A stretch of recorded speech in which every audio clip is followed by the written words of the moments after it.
Hello. How are you? Welcome. I am spectacular, thank you. Hello. We're live. Good evening, everyone. I would like to welcome you to the Academic Standards Committee meeting of the Council Rock School District. Today is January 12th, 2017.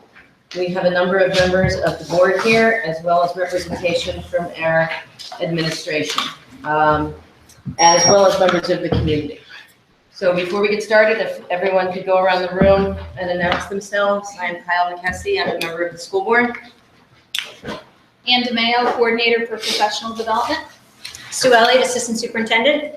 Barry Desko, Director of K-12 Education. Andy Block, Board Director. Wendy Thomas, school board. Mike Thorowitz, School Board. Jerry Rupp, Board Director. Denise Brooks, School Board. Ed Tate, Board Director. For those of you who are not aware, we have 3 items on the agenda this evening, and we are going to ask that we allow the administration to get through the agenda items. If there are questions, certainly ask them. And we are hoping to refrain all community responses until the end of the meeting so that these folks can get through their presentation and discussion. Thank you. Thanks, Kyle. So, as Kyle said, we have 3 items this evening. And our first one is our administrative regulation for elementary class size guidelines. And Barry Desko is going to talk a little bit about that. So I'm going to pass around this administrative regulation. We typically don't review administrative regulations. They are designed to guide the district as we address board policy. But in this particular case, was especially because a couple of questions and comments came to the board based on this regulation last year. We just thought we'd let you know the purpose of the change and highlight what those changes are so that you're aware should there be conversation again this year. So this speaks to and identifies the class size guidelines that the board has given a nod of approval to. That has not changed. There's no change in those numbers on the chart. Really, what has changed are basically 2 things. The biggest change that we're making is that we are identifying June 1 as the final day for new registrations to have a guaranteed spot in their home school. Last year it was June 30, so we moved it up a month. The purpose being that it's difficult for us to plan for the number of teachers, the number of sections, and to budget for the number of teachers we need when we're already well beyond that point in time and guaranteeing new registrations a spot in their school. So let me explain what that looks like and what that means. Because we have the class size guidelines, if we had 3 sections in grade 3 of 26 students in a particular building, and last year prior to June 30th, we had another student register, we would break into a 4th section in that school, granted if we had classroom space to do so. So what we've done now is we moved that cutoff date to June 1st, so that after June 1st, if that same registration occurred this year, then that student would be assigned to a sister school. The rest of the changes were just some changes in language to hopefully provide a little bit more clarity to parents and others that are reading this administrative regulation. So they understand what a sister school is, they understand the class size guidelines, and recognize that after a year in a sister school, a student moves back to their home school and are counted as the original numbers to determine the sections that we have. Barry, back in 98, we put this in. You were in middle school at the time. In charge of it, not attending, but you were in charge. We had a whole thing about N-1. Remember that conversation? I do. And you want to just refresh us what that philosophy was at that time, do you recall? Well, I think the N-1 or the N+1. Yeah, it was the N+1 was that a single student over that guideline would not necessarily result in a new section being established. Okay, so then we'll have to look at what the history was, because the history I recall was that we actually figured it as the class size -1. And we did our breaks based on that, on the assumption that we would get some unfilled registrations over the summer, so that where our size might be limited, let's say to 25, we figured it on 24, so that if we came in right at 75, we would have already broken it because we anticipated that we might get that break and we were reticent about going over. So that's one of the changes that has happened in the past couple of years to do that. I guess the second part of that goes to, and I don't know that you have it prepared to show us, what the class sizes are this year. Ed, can you just sit back a little bit? Thanks. Just what the class sizes are this year to see how many cases we had where we actually are over this number. And we've gone over. How many students we've sent to sister schools? No, actually, how many classes are beyond this class size rate limit that we have currently set? Well, none would be, because what we've done is when we've reached that maximum, if we had a new registration, those students, if they were in a school, in a grade level where we were at that class size max, we moved that student to one of the closest elementary schools that was under the class size guideline. Okay, so you're saying that right now, no sections have more than the number of. I don't believe so, they shouldn't. I'm looking at it. I'm not. Off the top of your head, do you know how many instances of sister school use we have? I don't, we have that number, I know there's several. Now, the other component to this is not just the class size guideline. If you're in a school that doesn't have space to break another section off, you come to the same endpoint where you have to move the student to a sister school. One class in 4th grade is one student over. And there may be some. I mean, there's, how many classrooms are there? You know, Yeah. there's These are guidelines. 50 These are not classrooms, so one classroom's over Fixed, now. correct, but we do stick to the guideline, in other words, we try, Yes. yes. Well, I guess that's the other part of that, which just bears some discussion, because that's what came to us That's as it. a conversation item the other week from someone was, there was a class that had a number that was greater than this, and the answer was that child also, it was an inclusion class, where there were children who were in the class some of the time from an inclusion perspective, and came with full-time aid. Correct, there are sections where we are over this number, but we do not count as part of the class size total students that are either coming in with support or students that are not there for the entire day. So they're not on the chart, right? Well, they're in charge of special ed. Yeah, you would see, Right. right, you just wouldn't know what sections they attach. Right. Yes. Right. So with that being said, there's only one class in all of the classes in any of the schools that I saw that was over this number, one 4th grade. And it's January, so in September it could have been under. Somebody transferred in then, they decided to leave that one. Meaning that 4th grade has 29 students? Yes, And the other sections, are all the other sections at 28? 228, 1 and 27. See, I mean, I think what they do is sometimes, like, the overall grade level is okay, but there could be a situation. Yeah, that would be to it. exactly everybody at 28 if it were spread out there. You never know, there's a reason, but I'm just saying, if you count how many classrooms, I'm looking at one classroom in all those classrooms. Right. We're sticking to the guidelines. So I would have to dig up my notes over this whole N+1, N-1. I know that years ago, the N-1 was in effect, but in recent years, when the budgets were tighter and the considerations of staffing were just felt more than they were in previous years, I think we bring that back in to try to actually get closer to that N as possible, because sometimes sections broke and you had 3 sections, you created a 4th because you were in that range, and then as you approached the end of the summer, students withdrew, and then you found situations of the total number of students in a grade was way low compared to the number of sections you had. So, that's something. The thing that I'm concerned about with June 1, not in terms of the rationale for doing it, because I think it's actually a smart thing, is that I recall in years past situations of hearing from parents in, say, July. In fact, I remember a specific situation. It was the second week of July. A parent at Welch had a 4th grade student and was late to enrolling her kindergartner. And in that moment, the section was closed. There was a series of events that ended up changing that. But the point is that there are some parents who are in the school and they forget to register.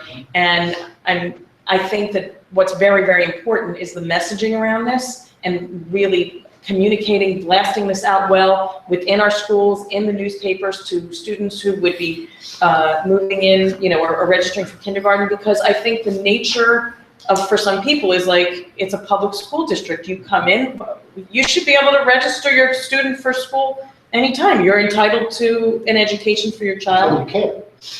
Well, and you can, but the point is that if you know that you have a student that's coming to Council Rock, and you might just say, well, when I get around to it, I'll do it. But now there's a little bit more reason to be sure that you're doing it. Certainly, if you can within the designated registration period that we set up in March, but if you're moving into the district or moving within the district and you know of that, and that does speak to, let's say someone's making settlement on a house in the summer, can you just say, like, what, if you haven't actually moved in, but you have a contract or some paperwork to show that you're moving in, is that enough to let you register? We do. We allow people who have an agreement of sale or a lease agreement, signed agreements, to present those to us, knowing that they can't have 4 proofs, which are the requirement. And we do allow them through October 30th to produce all of that, to move in and produce. So if they have an agreement of sale that's after October 30th, we will not register them in Council Rock. Many districts don't permit you to register in the school districts until you are physically residing in the district and have your proofs of residence. We do give a little bit of leeway on that. I wanted to, last comment on this, and it's just because for people watching this or listening to this at home, to see when we were speaking before about what the current enrollment is, that's available on the main website of the page of the district, crsd.org. On the left-hand side, you can look at enrollment. You can see the historic enrollment. And I know that I was a huge proponent, and I'm glad we're still doing it, of the moving the child to a sister school. It may sound draconian, but what it actually works out for that child who's new to a district, in this district, for example, we have, looking at a 2nd grade, we have one school where all of the sections are, I have another one, I'm sorry, at 1st grade, all of the sections are filled, and if the child were to move, might be moving from a class where they would have been the 26th child to a class where they would be the 19th child. And so for a child who's new to the district, there can be discussions both ways. They say, well, they're not with their community, but they are in a classroom which tends to have a smaller size. So I thought it was a good compromise when we did it 16 years ago. I think it's still a good compromise. And I really have to tell you the numbers this year when looking at them. This is the first year we've only had the one over. We've often had to make exceptions, and it's very tight this year. And the purpose in sharing this with you tonight is so we can do exactly what Ms. Brooks said, was to get this information out so people recognize that June 1 is a hard and fast date. If they want their children to be considered for their home school, they really need to get that registration complete. We have kindergarten and 1st grade registration coming up in March, April. Which is a big one, and then certainly other people who are moving into the district or coming from private school settings would be aware of the importance of that date. So every day or week that we push it back from June 1st, what kind of headaches does it incur district? Because, for being a user-friendly district, obviously, the later it is, the better. So, are people starting to melt away for vacations? The timeline for payroll processing for, enrolling teachers, hiring. What are the bottlenecks that really push it to June 1st? So the biggest issues are, one is staffing, because you need to staff for the number of sections you have. So if you've hired for what you currently have in place and you use June 30th as your cutoff, and you have several registrations that require additional staffing, you're immediately starting the process of looking to hire teachers. You also can't create your class list while you have your teachers with you. So if you wait till June 30th, and now you're looking at the 4th to 5th grade moving, and you want to get some input from 4th and 5th grade teachers about how to section those students, you've lost the opportunity to utilize them. So those are the 2 primary reasons why it would be more advantageous to everybody involved. I know parents don't see it initially because they want to be in their home school, but in the big picture, it gives us a chance to plan better and plan for the necessary transitions the earlier that we do this. And we thought June 1st was a pretty good compromise. Previously we were in the middle of May, I think, or early May. We thought that might be a little bit too soon to expect parents to get registered and move, etc. But we thought June 1st was a good compromise. And what was it, this year? June 30th. Okay. For the first time, we pushed it back to June 30th. And so now we're coming forward to June 1st. Yes. Okay, and the year before this year it was? I believe it was mid-May. Okay. I understand that meeting with the teachers where they try to balance the kinds of children they have. If they know them, if it's a new child, they won't really know their characteristics. And once the teachers are gone, that becomes much more difficult. But if it's just this one incremental child or two incremental children, and, I guess the worry is that these will cascade of breaking up and the whole plan that is crafted is blown up. That's the thought. Correct. Yeah, I'd like to ask you a question along with that. Sir, would you mind if we held public comment until the end? That's quite all right. He's actually a board member. No problem, but you wouldn't know that. You wouldn't know that because you're not sitting at the table. Come sit at the table, Bill.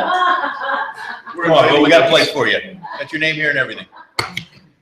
Oh, what, you want me up there? Yes. Can you just sit at the big table? Please. But I guess it's important to also note that for the overwhelming majority of sections at the elementary schools, this doesn't even come to play because the number of instances where you have every section, within the target of that N number is small in comparison to the whole.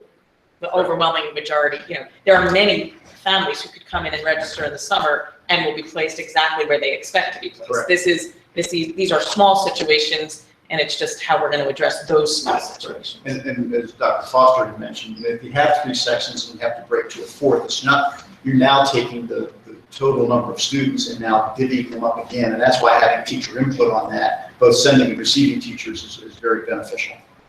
It's funny because I think looking at this, it depends on the grade. 5 of the 10 elementary schools are at their limit in first grade. So half the elementary schools, if somebody showed up, that it's The sections are at but their in limit. kindergarten, there's only 1 school. Their Right, but sections No, are at I'm their looking at limit. all the sections. The sections are their limit, not the buildings are at their limit, the sections are. That grade level is at it. Yes. Right, but honestly, it could also be to some degree a function of first grade families registering later in the process. Whatever it is, there's 5 right. schools where you look at 25 kids in Right. every section. But in kindergarten, there's only 1 school. 9 of the schools you would show up, you would not have one. But the good news, you can see it right online, so it's fully transparent. Yes. I have a question. How many sections did we end up adding this year with having the June 30th? We still had an issue, I thought. Yeah, No, I think we were down. Well, I From spoke last with year. Joe, and he thinks we were up, because Joe McClay was handling it at the time, and we did drop at one point in time, and then he said we increased, and I guess. No, I think we were originally going to be down 2 sections, and then it ended up being down 1 section. We could double check it. I think we weren't as far down as we thought, because late in the game, we added 1 in. That's my memory, but. Yeah, the question was about extending it to June, would you see more registrations or more withdrawals? And typically, you don't see a lot of withdrawals in June, even people that are leaving withdraw in July, and sometimes don't withdraw until school begins. So it's not typical that you get a lot of withdrawals at that time of year, but certainly you do get many more registrations. Are they required to tell you the withdrawals?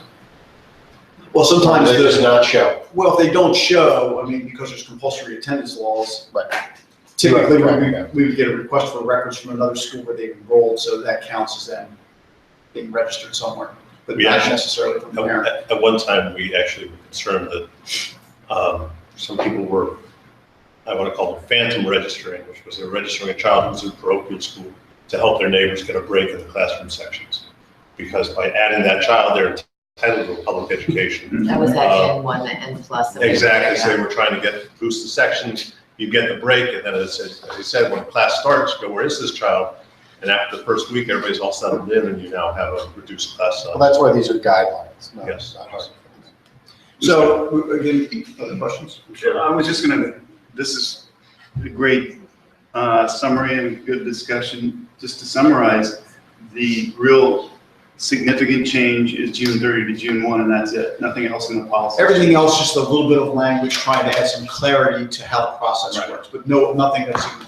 Great, thank you. So What's your will this- outreach, what's your outreach around getting, so I think this is what your questions, Yes. what's your outreach around getting this message this has limited viewership. Right, so I think, correct. So obviously, all of the administrative regulations are posted online, but people don't necessarily know to look there for something like this. What we'll do is we'll get this onto our registration page also, so people will see it. That's probably the best place, because that's typically where people first go when they're trying to gather information. And that's where we send them when they make an inquiry. We ask them to at least visit our registration page, and then we can connect it also with our K-1 registration, which is our large registration in March, April. When we pick those dates, we can make sure that's available to all parents at that site. If I could ask someone to just write a one paragraph about this and send it over to the reporter who was unable to make it this evening, so that he has covered these meetings in the past, then he might be able to just in a one paragraph summary report there was a meeting and this was the topic, and he knows who to contact. Do we do anything with realtors?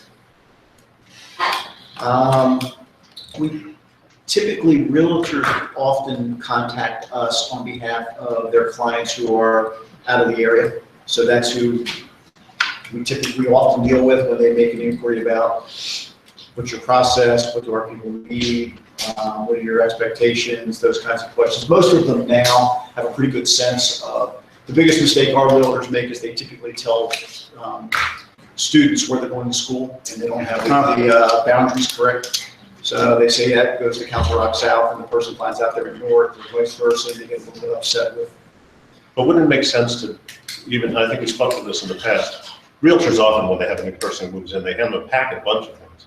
And that we would have, what would almost look like a door hanger, just, 1/4 of a page, put it on heavy stock that says, you're new to Council Rock, if you have students, here are some important dates. And just give it to the realtors, let them take as many as they want, they can photocopy it at will. We can actually provide as a PDF, they can print it forward at time. Cheaper. And Yeah, I think maybe what we'll do is give them a half sheet pointing them to our registration site, because I think for us, it's safer to make sure that people are always going to the most recent documentation. Right, It's if you hard leave copy something stuff, laying around you 6 forget months what you later, replaced, what you updated, so it's become much better for us just to keep pointing them to that same site. And that's fine, I just say that many people move here for the schools, it's a good thing to have in that brochure when they pick up from their realtor that says, We'll get you're something. now part of Council Rock, here's some points to know. Okay, thank you. Thank you. Mr. Taylor, I'm sorry, did you look like you were gonna, good, thank you. Okay, thanks, Barry. So our other two items are on our agenda. The first of which is giving you an update tonight on professional learning communities, and Ann DeMeo is here to help with that. And then our second one is looking at an update on where we are in some of our process and thinking with diversity training. So we're going to start with professional learning communities, and then we'll move on to the diversity training. So as highlighted back in October when we first talked a little bit more about this, we're on this journey to become a professional learning community because of our fundamental purpose, which is to ensure high levels of learning for all of our students, which we're interpreting as high school plus. And our goal is that regardless of the teacher that a student has, the building that they're in, that they all reach those high levels of learning. And this means that we want our students to be able to have the knowledge and the skills they need to make whatever choice they want to when they leave Council Rock as a senior. Whether that's going to a university, technical school, going into the armed forces, going into the workforce, whatever that choice is for them, we want them to have all the skills necessary to be make a smart choice for them. So it's just a review of that fundamental purpose. And this graphic might be familiar to you from October. This kind of highlights the three main areas that really we're targeting to meet that goal on our journey to become a PLC. The 4 critical questions of learning, the 3 big ideas that are fundamental to PLCs, and the 4 pillars guiding that work. And our update for you tonight is really going to focus a little bit on some of those big ideas and those 3 big ideas and the 4 pillars. In October, when we spoke with you, the majority of our time focused on the first of the 4 critical questions. So tonight we're going to update you on some of the things we're doing that are focusing on some of the other areas. So as Sue mentioned in October when we met with you, our teachers were already engaged in the work of defining really what the most essential targets are for students to know, understand, and be able to do in specific courses and at specific grade levels. So we're continuing to do that work primarily on the in-service days, full days and half days that we have. And just to give you a feel for what that work looks like, for example, at the elementary level, we'll have third grade teachers from all 10 elementary schools working together collaboratively. The group is split into two. One set of those teachers will be working on defining the language arts essential learnings, while the other group is looking at the essential learnings for math. They're working collaboratively not only to define the essential learnings, but also to describe what does proficiency look like. So if we know this is what we want our students to understand, how are we going to know if they really understand it? What would that look like? Let's talk about some examples. Let's talk about what those levels of proficiency would look like, and really agreeing on that and collaboratively deciding what would be acceptable.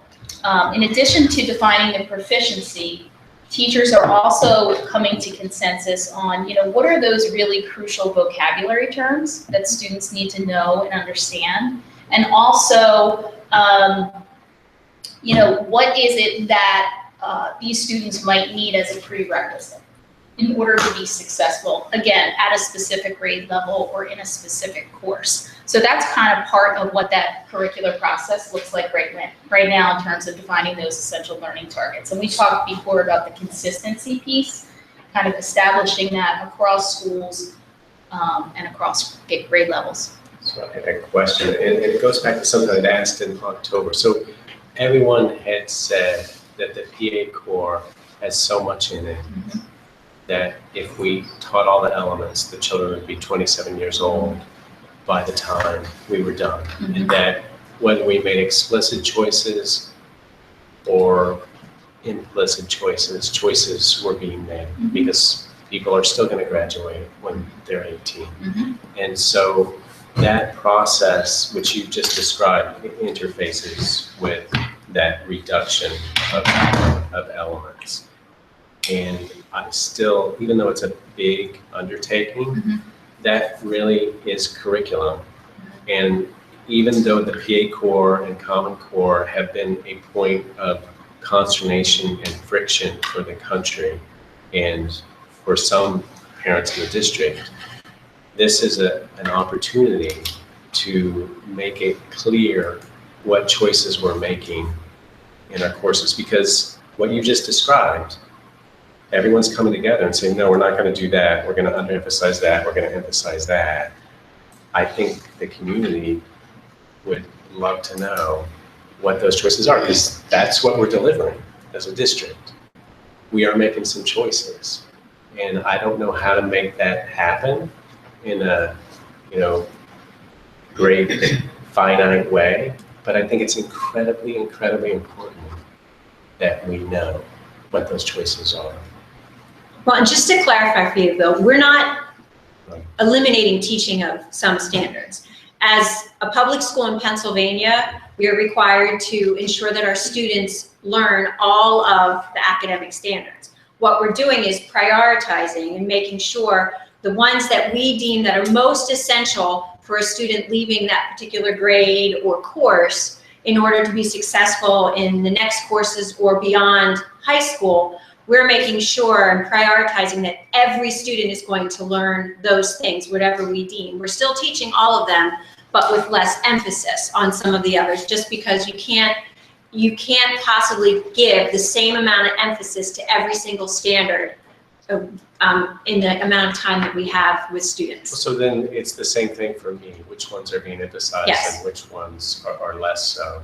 And how does that relate to what the state is actually testing or not testing? Because there's some skills we've talked about before that the state's very unlikely to test on, but we think are important, like public speaking or working in groups. They can't really fit that onto the test, but we know as parents and community that that's important. So that's the kind of thing where it's like, we all need to make sure we're not throwing out the baby with the bathwater, etc. Right.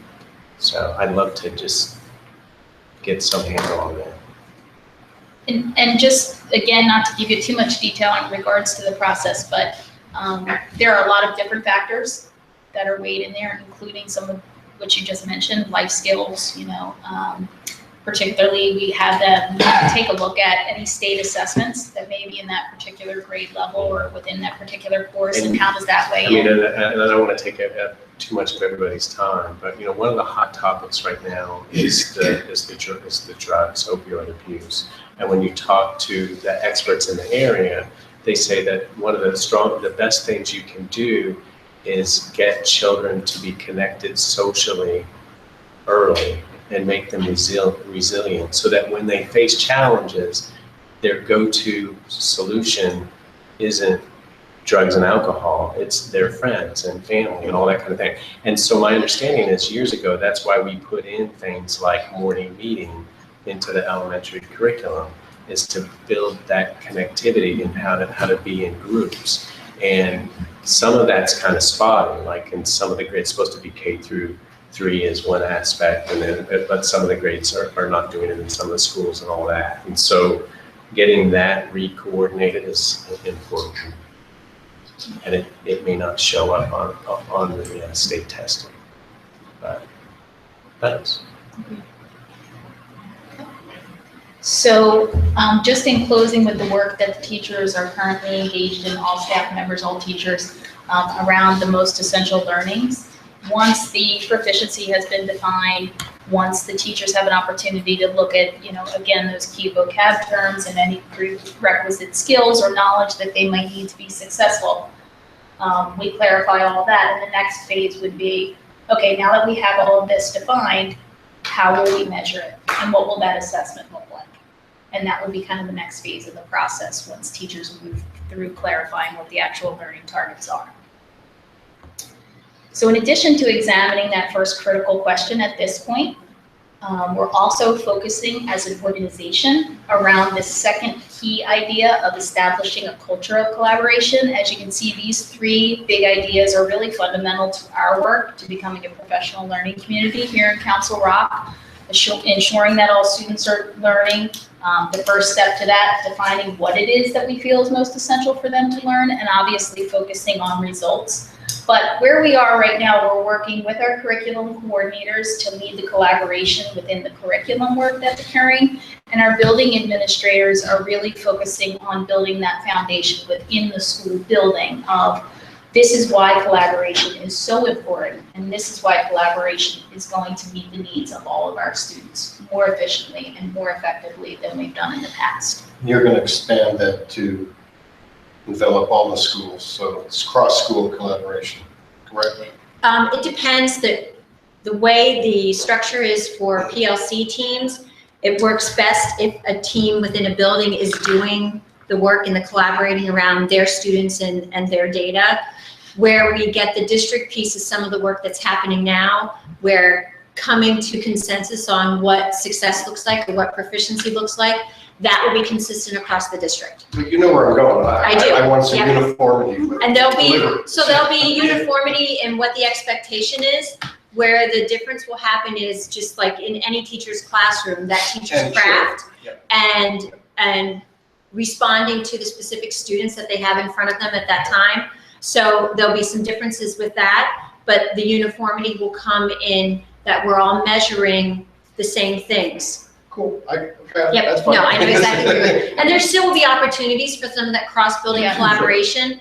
And I know some of the conversations that teachers have started to have and principals have started to have around some of the parameters and the guidelines that we're working on as a leadership team have brought that conversation up. Like we can see that some of this work that we're gonna do now in maybe a team in a building, we're going to be better when then we expand it to, okay, so we've had time as a team, now let's meet as a district that's focusing on the same grade level or same subject, and let's kind of share out and talk and help each other. So there are going to be opportunities for both building-specific team and district-wide. I just want, if you have a technique that works in school 3, then it gets rolled out to the others. And if it works, let's share it, is all I'm saying. Absolutely, Okay. yes.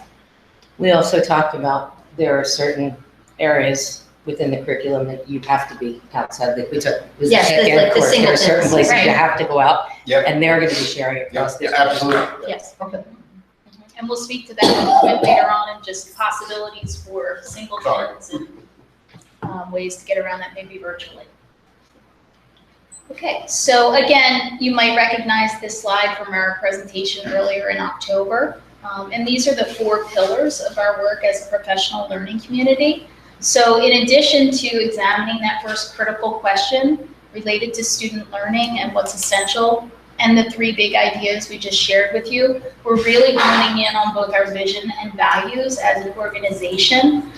For me, it's really exciting to be part of that because it really is embedded in all we're doing as an organization. So I'll sit in curriculum coordinator meetings where we will have conversation about, what kind of behaviors are we exhibiting as an organization that is really supporting our fundamental purpose of all students achieving at high levels. And then the same kinds of conversations happening among building administrators in principal meetings and in superintendent meetings where all of our leadership team has an opportunity to get together and engage in these conversations. So I think for a long time, we've had these high ideals of success for every student, every day. And now we're kind of taking that and we're making it a reality. And we're kind of talking about, well, how do our actions, how do our beliefs really support this success for every student every day, or high levels of achievement for all of our students in our district. So it's an exciting time because it's embedded throughout. So in the visions and values piece, the values are really that key part of it, and you see that those words, collective commitments. So as an organization, we're making a commitment to say, here's what we agree to do, and this is how we're going to support this fundamental purpose.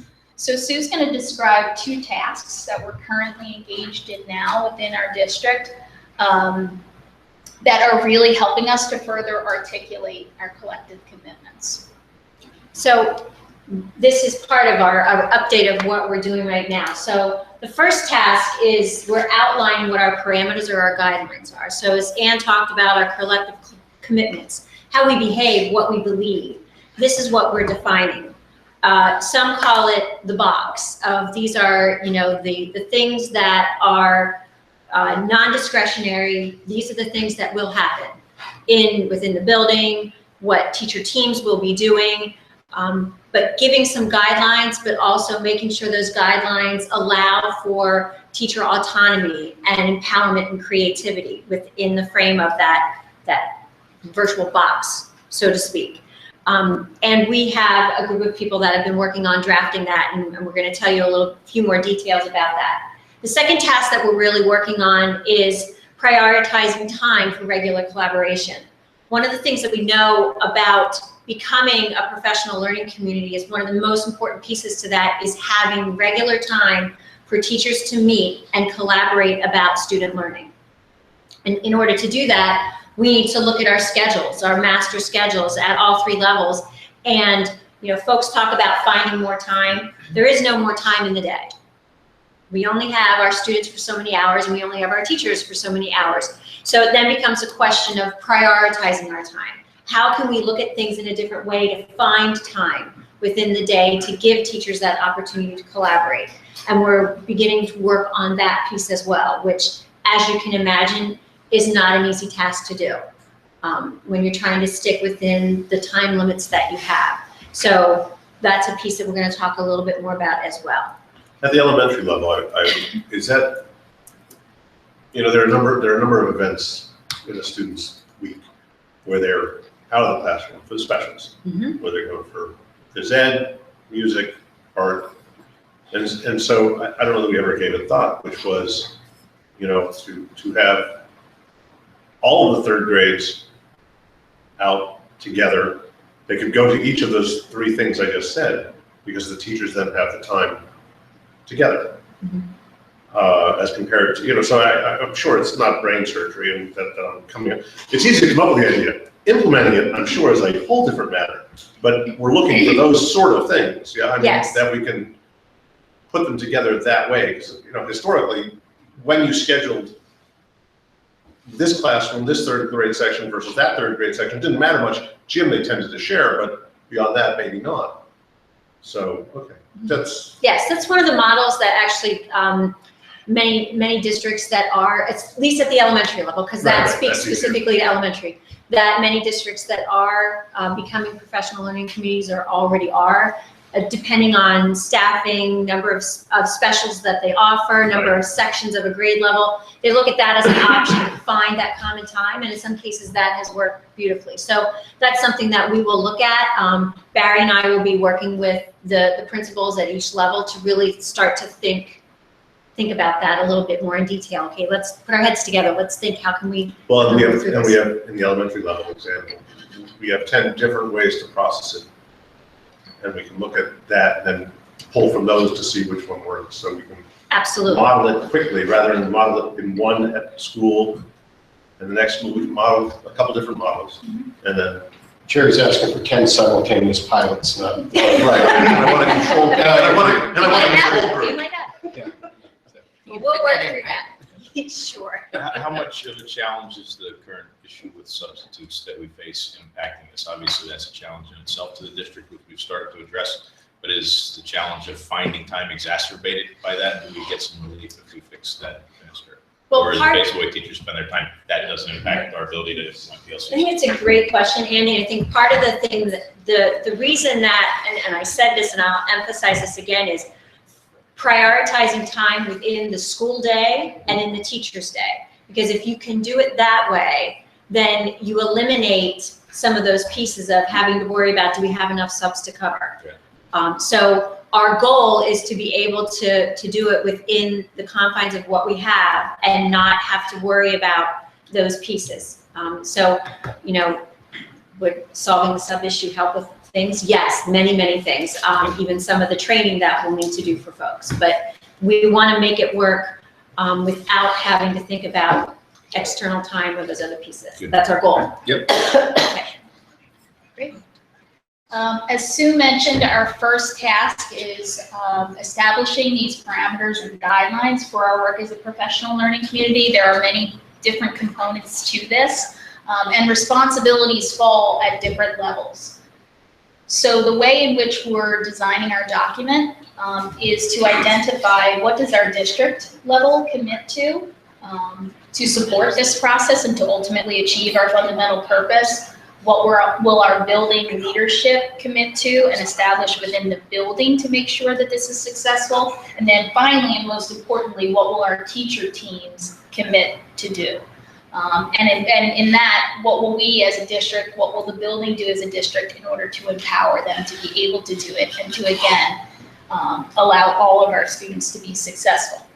So our group consists of representatives from all of those groups. Our central office administration, our building administrators from all levels.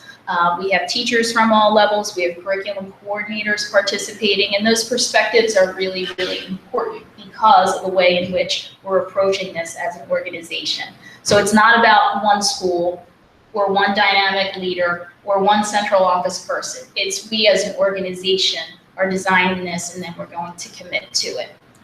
Can I just ask a question? And Yeah. I really don't mean this to be like some kind of weird ironic question. We're talking about how we're going to find time for these PLCs to work. But I'm curious, how are you finding time to get the people together to even have these conversations about it? Like, what's the vehicle? How are you, is this just building meetings, regular staff meetings? Or is it like? Well, this is a small, representative group. So this particular group has been meeting, they've met twice so far, and they're going to meet a third time, and they meet for half a day. So they start at 12 o'clock. So those that are classroom teachers get sub or get coverage for the second half of their day, and we come together and do this thinking and work. Some of the other components we talked about, like the building of the collaboration, that can occur at the building level in your regular staff meeting or in small department leader meetings, and then the curricular work happening within the in-service time that we have as a district, so it kind of varies. So just to give you an example, kind of what this looks like, again, starting with our district level, it might sound something like we commit to providing training for our collaborative teams in order to answer the 4 critical questions. As a building, we commit to creating collaborative teacher teams and provide time for those teams to meet. So that would be a building level responsibility. And then finally, as teachers, we commit to developing team norms for working collaboratively and remaining focused on student learning. So all of those ideas around this concept of collaboration, what would it look like for district level, building, and then finally for teachers? And all of those pieces revolve again around what you saw tonight, the 3 big ideas and the 4 critical questions of learning. And it is in process, it's still evolving, but we just shared it with our entire leadership team at the superintendent meeting for additional feedback. And we're gonna start to think about, what is the best way to kind of communicate this to our entire staff in pretty, palatable way, because it's a pretty dense document at this point, and we're continuing to work on refining that. So this movement, because it's really what it is as a professional learning community, really requires all of us to work together. And it's not a product, it's not a thing, but it's really a process. And it's a process we're engaging in as an organization. And as Mike talked about, if something's successful in school 3, our work as a professional learning community is going to help to make that part of who we are as a district. We're going to all move forward together. So as we look at this document and we look at these parameters and these guidelines, and we begin to really put these things into place, we're going to level up as an organization. It's not going to be about one high school doing well or one teacher or one particular class. It's going to be all of us moving up together. So it's a really, really exciting time. What else? Anything else on the? I think with our parameters, some of the next steps with what this work is. As Ann mentioned, we shared it with our folks at our superintendent's meeting this week to get their feedback and their thoughts and questions. We are also going to share this draft document with some of our current pilot PLC teams to get their feedback, because they've been engaged in this work. We want to get their thoughts on, does this make sense, how it's worded and what the document is. And once we get that feedback, this the smaller group of folks is going to come back together, go through all of that feedback, make any changes they feel need to be made to the draft document, which I'll say probably is going to remain a draft for probably another year yet, because we need to continue to work through this process a little bit, and probably we'll make some changes to things. But that smaller group is also going to really think about the communication plan for this. How do we share this? As Ann said, it's a pretty hefty, not thick, but dense language document, and it's not something that you can just hand to a group of teachers who have done nothing really with PLCs yet, except some of the work they've been doing curricularly, and expect them to understand what this means. So it's going to take a lot of conversations, probably a lot more of at the building level and with the curriculum coordinators kind of helping to build people's understanding of what this is.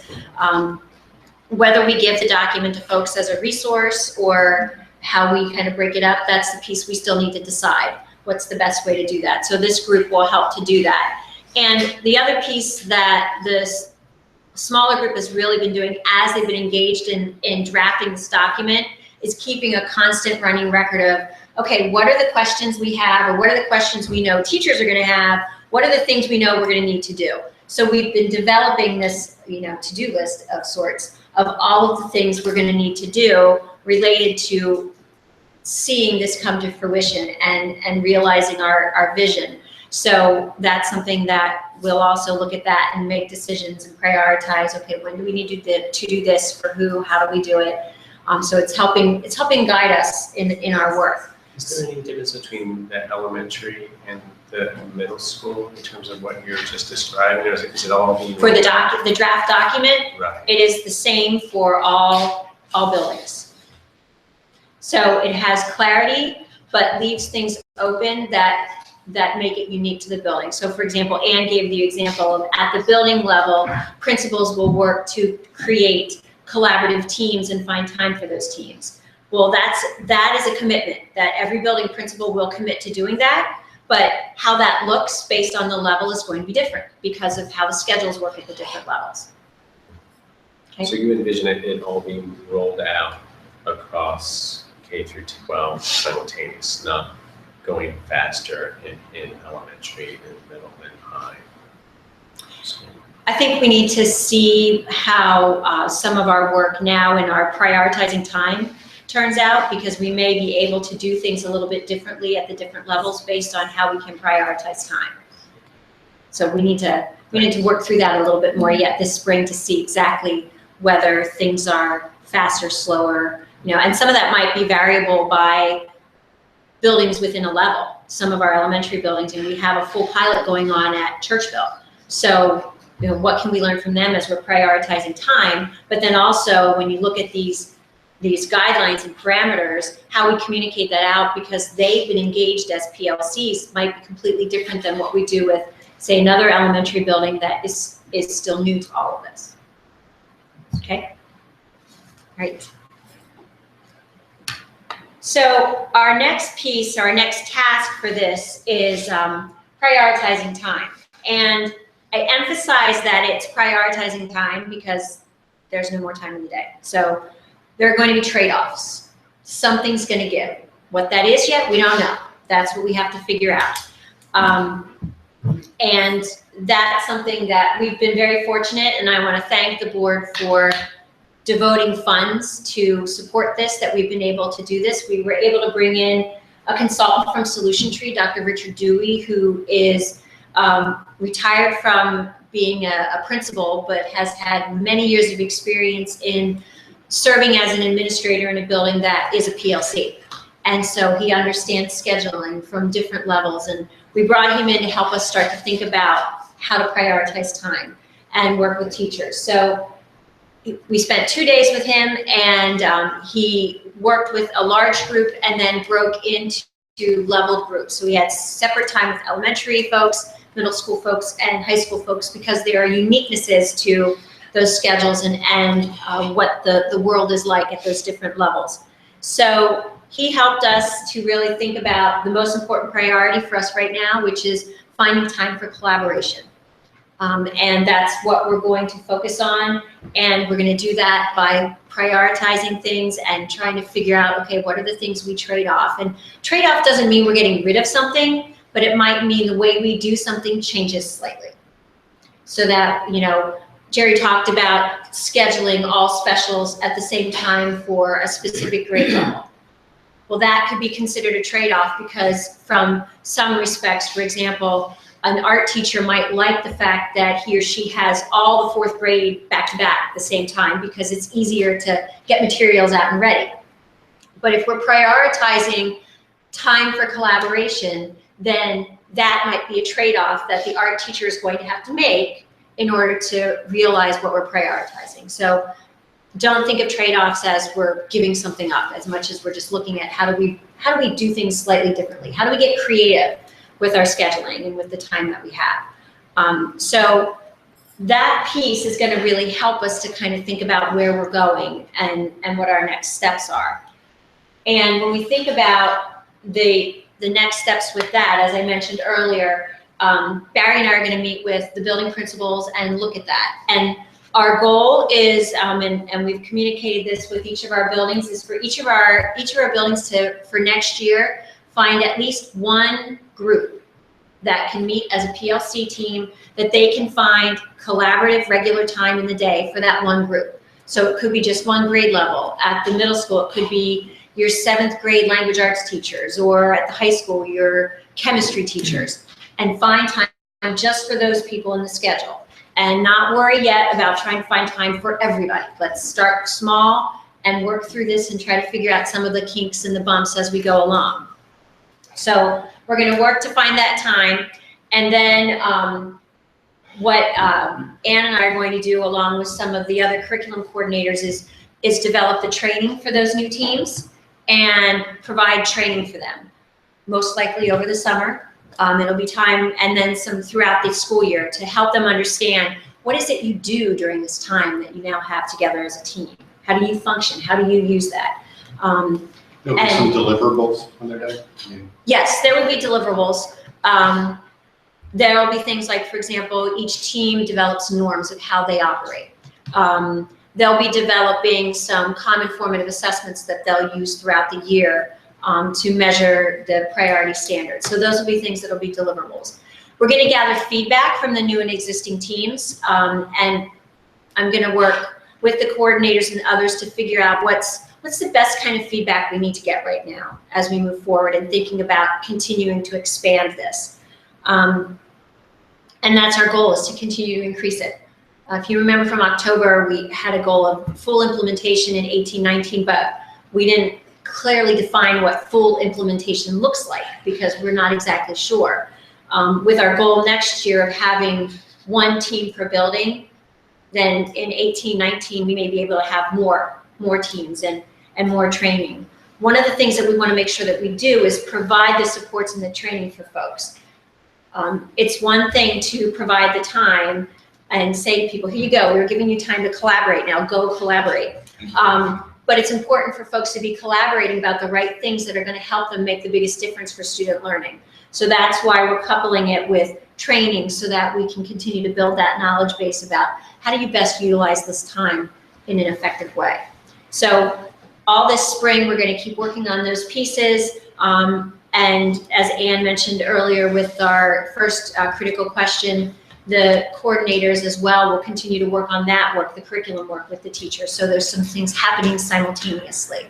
So when we come back in probably June, May or June, and we talk about this topic again at Academic Standards, we're going to have some more concrete things to show you about some of the curriculum work, particularly to show you examples of how folks have moved through that process throughout the year.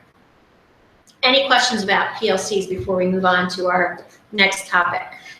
Okay, go ahead. Thanks.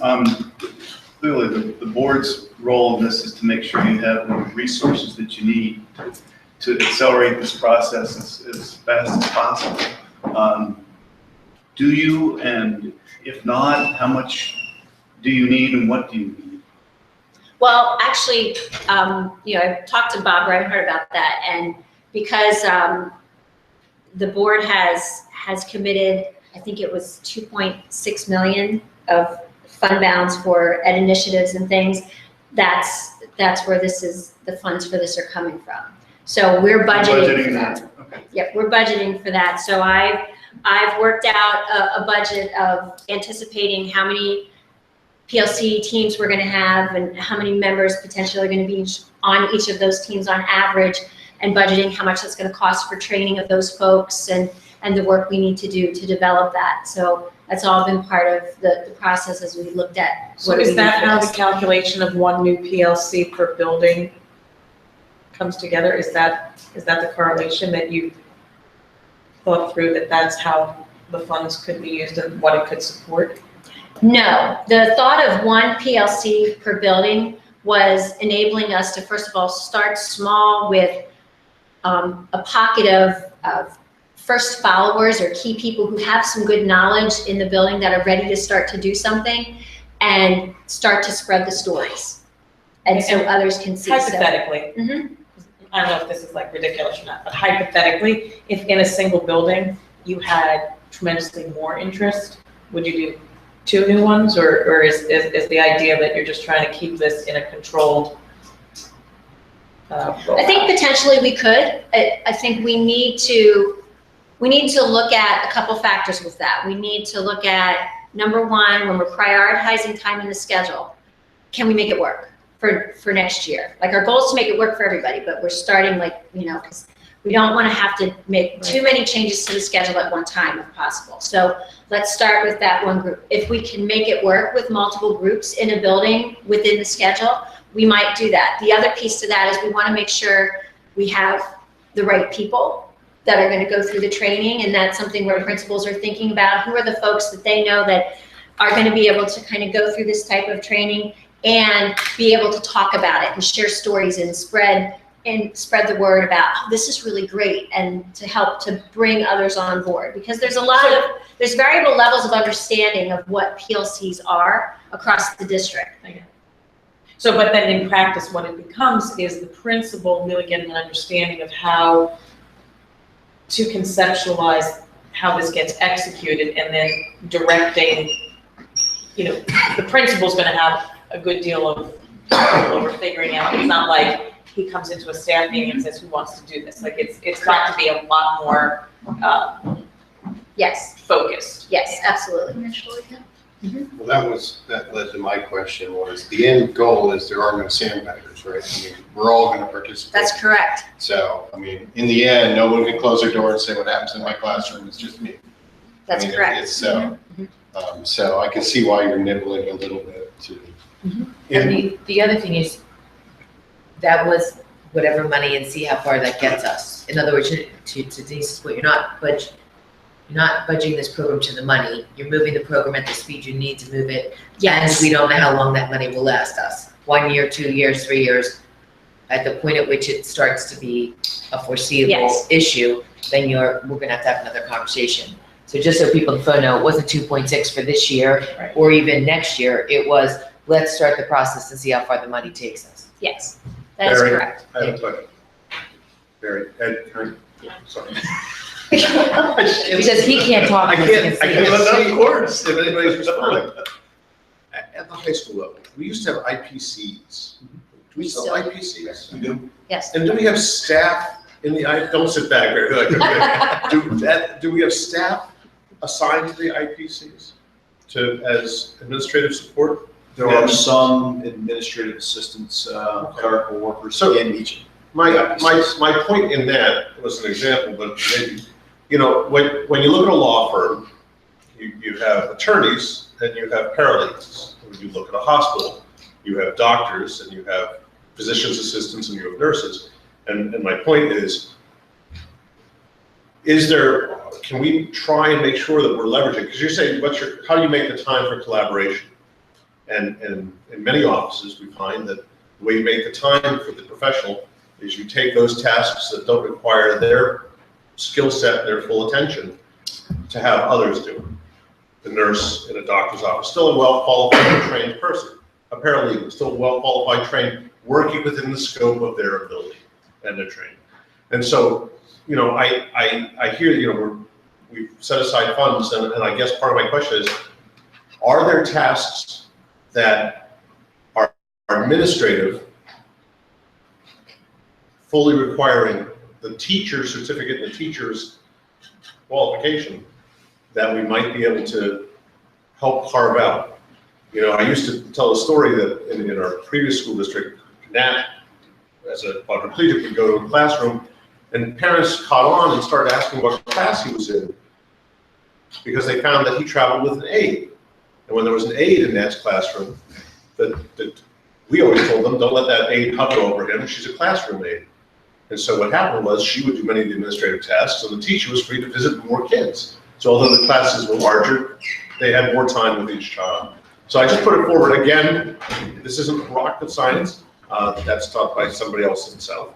But if supporting this means providing assistance to do some of the administrative tasks that makes the time, that's something. Obviously, teaching kids is number one.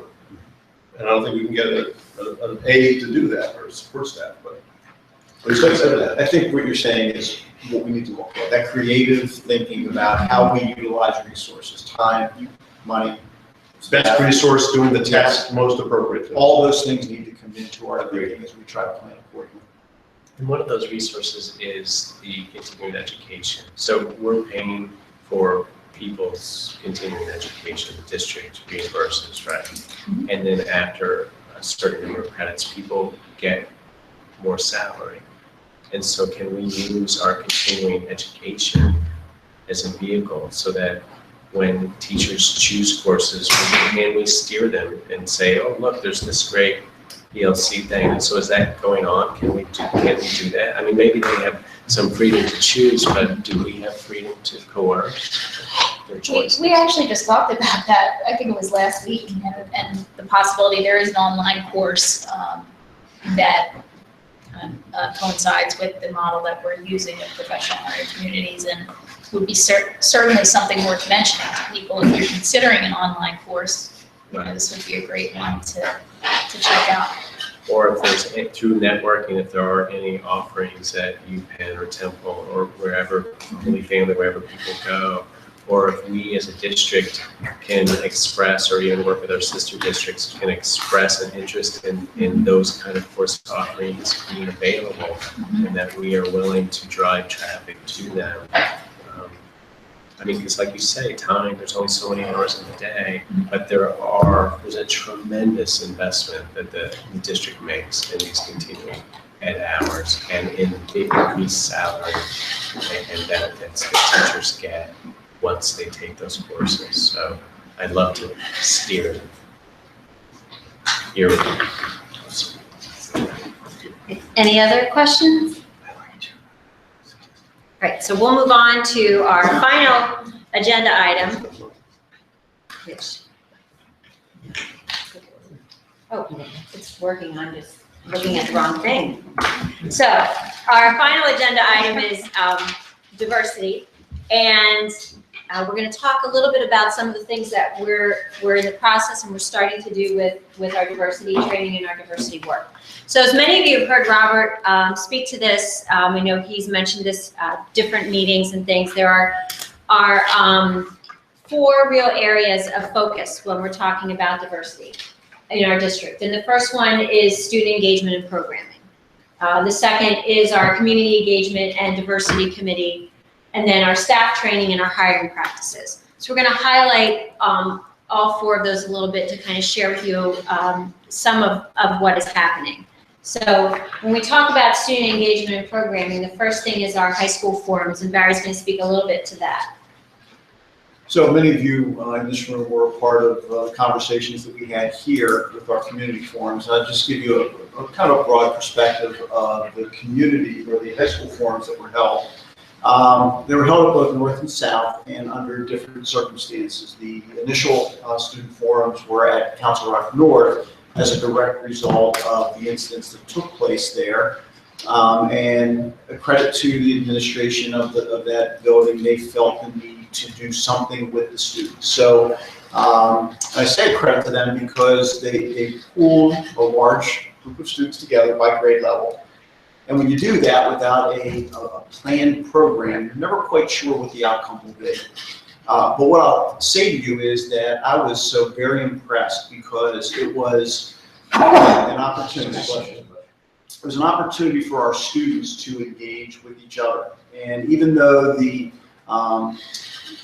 initial component was set by the administration, Mrs. McCarthy spoke, the grade level principal spoke, the senior class president spoke, and then the grade level president spoke, followed by Dr. Frazier. Each of them spent just a few minutes providing their perspective and giving a little bit of insight. And then the students were broken down into smaller groups that had a counselor and a administrator. So there were 5 groups that were broken down and given the opportunity to talk. And it was really as open as that, a chance to talk. As I sat there, I was thinking, well, you never know with young people, they're just going to sit here quietly and you're going to say, okay, there's nothing else to talk about, time to go back to class. It was amazing to me the thoughtfulness in which the students engaged each other. And they talked about what was on their mind, what was heavy on their hearts, some of the experiences that they had, and what was planned as a single period, 55 minutes, there was an opportunity to extend that. So nobody was asked to leave after the single period ended. They were given the opportunity to leave. I don't know in the programs that I saw, most especially the older students, the seniors, juniors, that anybody left initially. Gradually over the course of a second 55-minute period, students started to wind down because I think they felt that they'd been heard and had the opportunity to speak. But through that, a number of things have already been generated. The opportunity for students to consider ideas, to work with staff and administrators and begin to put into place within that building an opportunity to address these concerns related to the incidents that were experienced there most recently, but certainly there was a long history to some of those things. At Council Rock South, it was a little bit different. Council Rock South, because they didn't have a single event that drove their conversation, they still felt the need to do something. So they patterned their student forums similar to North, except they did it by English class, and they brought them down by period. So each of those sizes were a little bit different, but they did a similar thing where they had a chance to explain to the students why they were being brought together, explain about what happened at their sister high school, and certainly the community is small enough that everybody had already known about that. I would say that the level of engagement wasn't quite as, I'll use the word intense, not in a negative way, a very positive way. And I think it's just because there was a little bit of a separation and not quite the same level of emotion that North held. However, there was still good conversation. So that opportunity presented itself to South. They too are continuing along similar lines as North. A lot of things have begun. There's been a lot of, just one example of it, there was a wall that was established outside of the cafeteria at Council Rock North recently where students had an opportunity to post a message. And again, you talk about taking risks because you never know what students will post, and you can't keep an eye on those walls 24/7. So Mrs. McCarthy sent me a note and said the wall is up. It was done through the art program. I had a chance to walk by and read what was up there. And again, it was quite amazing. Not only the number of notes, the wall, if you've been in Council Rock North from hallway to hallway, the entire wall outside the cafeteria was just covered. Some very large notes. I guess they started off as the Post-it notes, but I guess you put a lot of Post-it notes together and make a very large note. But it was very interesting, some of the thoughts of the students at Council Rock North and how they related to what had gone on most recently with some of these experiences, but really speaking to moving forward, what can be done and how they can help to impact Council Rock North and make it a community that they feel comfortable in and one that they're proud of. So they were the two forums that were held. The second thing we're doing with student engagement and programming is looking at a curriculum audit. And we've begun a holistic audit of our curriculum, K through 12. And in this audit, we're looking at the resources that we use primarily in language arts, social studies, and health and physical education, because those are pretty much the three main areas where students would be engaged in education and instruction related to diversity, tolerance, and social justice. And what we are looking for in our audit is representation of different groups within the materials or in the instructional focus, as well as how those groups are represented within materials. So for example, if you're looking at a book in an elementary school and looking for representation of different students, how are those students represented? So if it's a Latino student, is that student represented as a main protagonist in a story or in a piece of work, or are they represented in what some would characterize as the stereotypical role of a Latino student? So we're looking at those aspects of text. We're also looking at the focus of instruction and activities in order to see how our students are engaged in reading, learning, talking, and writing and thinking about diversity in multiple perspectives at an age-appropriate way. Because we know that at different age levels, students' level of cognitive understanding and ability to be able to talk effectively about different issues varies. So we want to make sure things are appropriate. So, those are the areas where, those curricular areas are the ones where we're most looking. That's where we're going to start our audit and really kind of pick that apart and look at what we're doing. We're starting to gather those lists of resources by grade level and by subject to really understand that.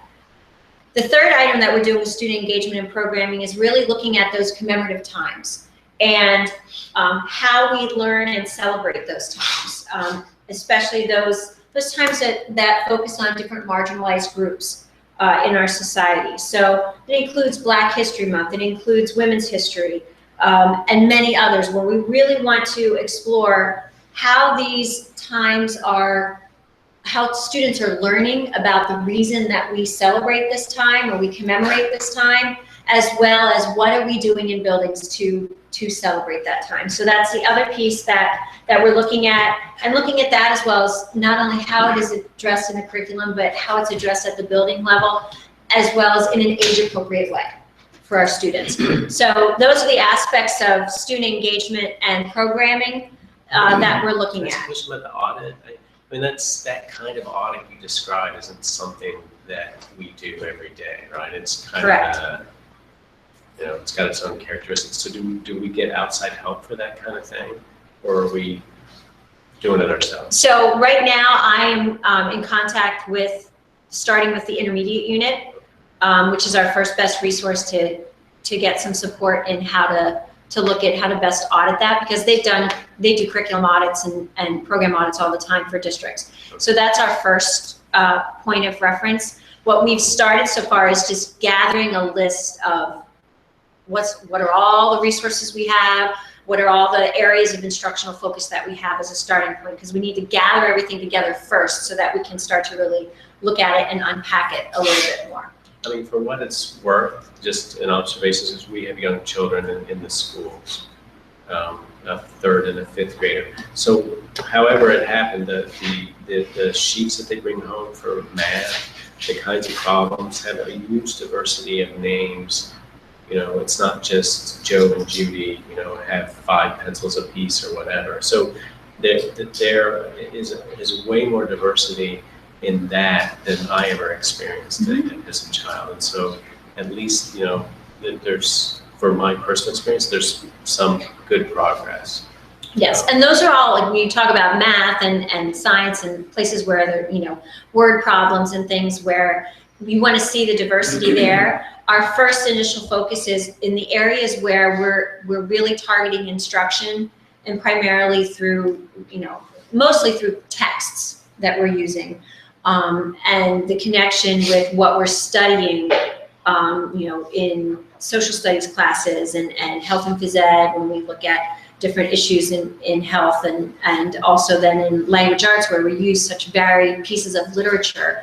We want to start there as our focus point. I'm sure we'll expand beyond that, but we needed a starting point, so we're going to target this to begin, and then we'll look as we expand. And just as a small curve, so there's this thing called KidViz that at least we use at one of the elementary schools, and that has factual reading, passages that folks in 3rd, 5th grade read.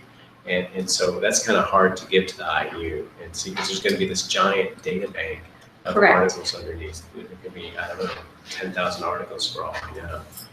But that's part of the challenge in the modern era. It's not like it's just this book or textbook. There may be this electronic resource that where passages are chosen at random, perhaps. Correct. There's an important aspect which Dr. Elliott spoke to briefly, which is tied into the conversation. The textbooks that Council Rock uses have, as long as I can remember, and they come before the Academic Standards Committee and they're given out, and one of the documents that's provided to the board to review is an assessment, which goes through not only word, language, skill level required to read it. We used to call it flesh score. I don't know what's flag now, or what's the reading level score. There's that. The Lexile level. There you go. And also there's an assessment. Now, it's obviously somewhat subjective because you have to read the document and decide if it hits the criteria of the depiction of by gender, the depiction by race, the depiction by nationality. Are those appropriate, and are they avoiding stereotypical assignments, or are they equitably distributed?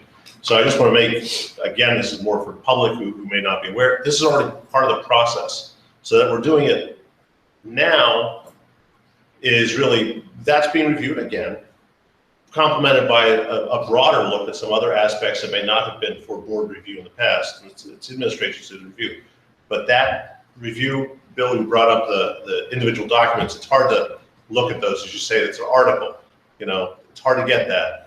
And the other thing is we use many that, particularly at the high school level, junior high level as well, we use common press, we use topical, items that are in the news. Sometimes the articles in the news are, if you were to grade them absent a directed education purpose, they're a little rough. They're talking about things that happen. But that's where we have to rely on a large level for so many things for our educators to give it an educational structure that denudes it of that problem, of what it may inherently have. But our textbooks, that document's public. We have that, that's a public record, we have that historically. All the textbooks that we use, and many of the supplemental texts have been approved by the board and have been reviewed by the administration and various Yes. teaching coordinators and teachers themselves. Yes. And I think, you know, to clarify, the curriculum audit, we're really focusing on our core curriculum. Because our students are reading so many different things, and you mentioned a website. Well, they go to a place like KidBiz or Newsy.LA or other websites that they go to read different articles, and we can't police all of the vast array of things that are there. But what we can do as we're working through not only our student engagement, but also our training of our teachers, is helping both our students and our teachers to begin to start to understand that authors write from a perspective, and beginning to look at, and again, at an age-appropriate way, because that conversation about an author's perspective with a high school student is very different than that conversation with a kindergartner who's talking about point of view and telling you, oh, the kid wrote this. So it's very different conversation, but all kind of linked to the same thing of helping not only teachers and students, but together to be able to understand when I read a piece of text, whether it's in KidBiz or some other website, I'm understanding the perspective that this is written from. But then as students get older, and our upper elementary, middle school, high school students can start to think about, so this is the perspective this is written from, what perspectives are not being represented?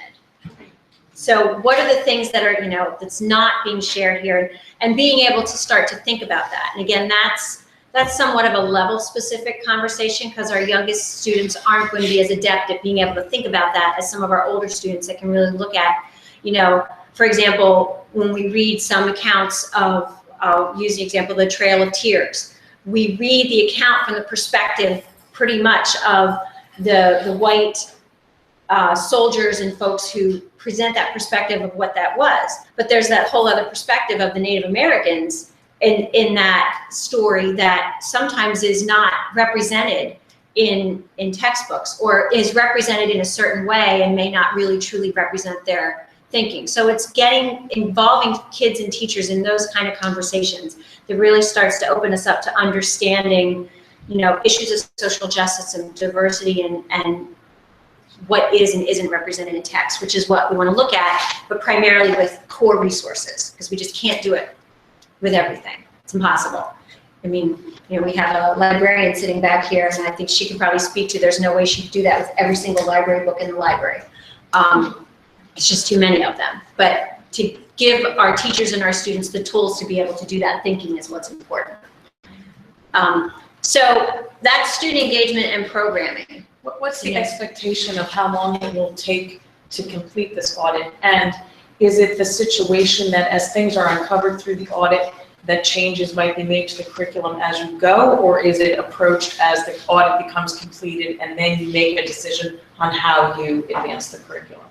I can't give you a definite answer on that yet, because I'm not sure how long it is going to take us to really do the deep thinking and work we need to do. And I think that, coupled with the training that we're going to be providing for staff, we need to see how that goes along with this audit. I think will help us to figure out exactly how we, make any changes that need to be made. It's one thing to do an audit and then see that we need to make some changes, but if we say, here's what you need to do now, but folks don't quite understand how to engage in those conversations, it's a bit of a wasted activity. So we want to make sure we're kind of thinking about these things simultaneously. It would be great to give the board updates, at whatever time frame, so that we can see how this is evolving. You see the audit was like painting the Golden Gate Bridge. As soon as you're done, you start over. Exactly. Just, once you get to the Oakland side, you come back and you start at the San Francisco side and start painting again. Because if you don't, it rusts. Could be. All right, so the third thing that the second thing, that we're targeting is community engagement. So Barry's going to talk a little bit about the forums that we've had, and we'll talk a little bit about the diversity committee as well. So we had 3 community forums, and to give you perspective, one of those forums was pre-planned long before the events at Council Rock North. And the other two were a direct result of what occurred at Council Rock North and led to Dr. Frazier feeling the need to bring the community together. And I guess, you know, I would describe those, the first two were unscripted. They were a collection of any community member that wanted to participate. Many of you were there. Chance to talk, chance to share, chance to vent. So through the three community forums, really a couple of things happened. It gave a chance for people to put a voice to the concerns that some may have been known in the district, others may have been new. And an opportunity for Dr. Frazier, being relatively new to Council Rock, and collectively for the school district to hear what some of these concerns were.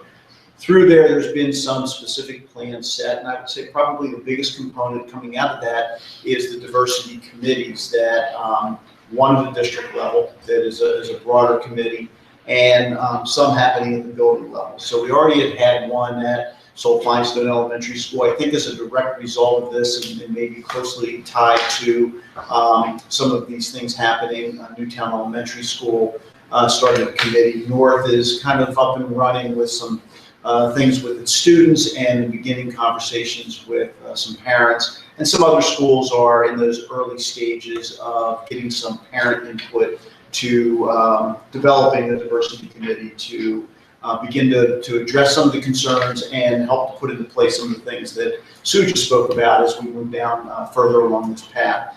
All of this relatively new. There's not a lot to report other than the beginning works are there. The foundation, I think, is being set, and next steps are probably very soon to come as we look at these diversity committees, most especially at the district level.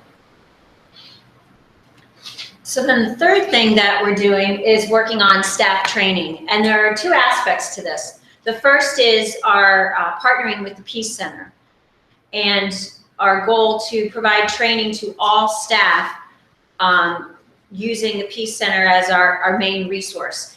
And with the Peace Center, our goal is to do a train the trainers model, which would mean that from each building we'll select a group of teachers, and depending on the level, the number of teachers we need, the size of the buildings, that's going to vary. And those teachers will be trained by the Peace Center to then be able to turn around the training within their own buildings. And the reason that we're doing it this way is so that we can build sustainability. If we just bring the Peace Center in one time to train everybody and that's it, then as we have turnover with teachers, we're going to lose that training. So by training in-house folks as trainers, we'll be able to continue to support the work that needs to be done in the We conversations. have all caps up there, all stacked. So Yes. the teaching assistants, the Yes. recess aides, so are they going to be trained by the teachers that come back, or are some of them going to go to the center as well? I don't know if you know. So most likely the trainers the in-house trainers that will train will be teachers and administrators, who will then go back to their buildings and they'll train all staff in their buildings. That will include the aides and other I know staff. it would cost more for us, but my request would be if you could pick some of the folks that are teaching assistants or recess aides, just a few around the district, and have them go along instead of getting it secondhand. To be included in that primary Peace Center training. That would be what I would want. personally. Well, except for the group of like 5 or 6 teachers from each building, if you're calling it secondhand, everybody's going to get it except for those 5 or 6 people. But it's just, I think, we heard some things in the community, like some of the most startling reports may have been from folks that were more on an hourly wage scale. And so just making sure that we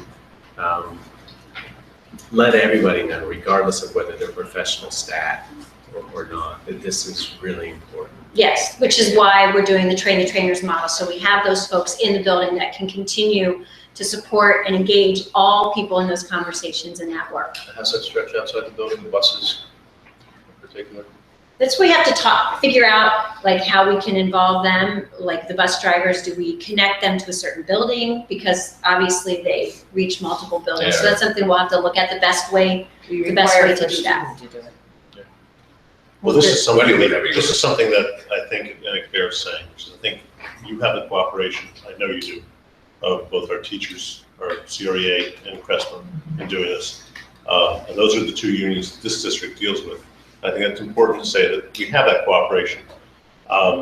First Student is an outside organization, and I guess we need to try and impose upon them or ask them to help support this. It's important, and it creates as well, it's a liability for them as well, because doing it wrong is doing it wrong. Well, I think it came up in Good one of the three sessions was around the contracts that we do.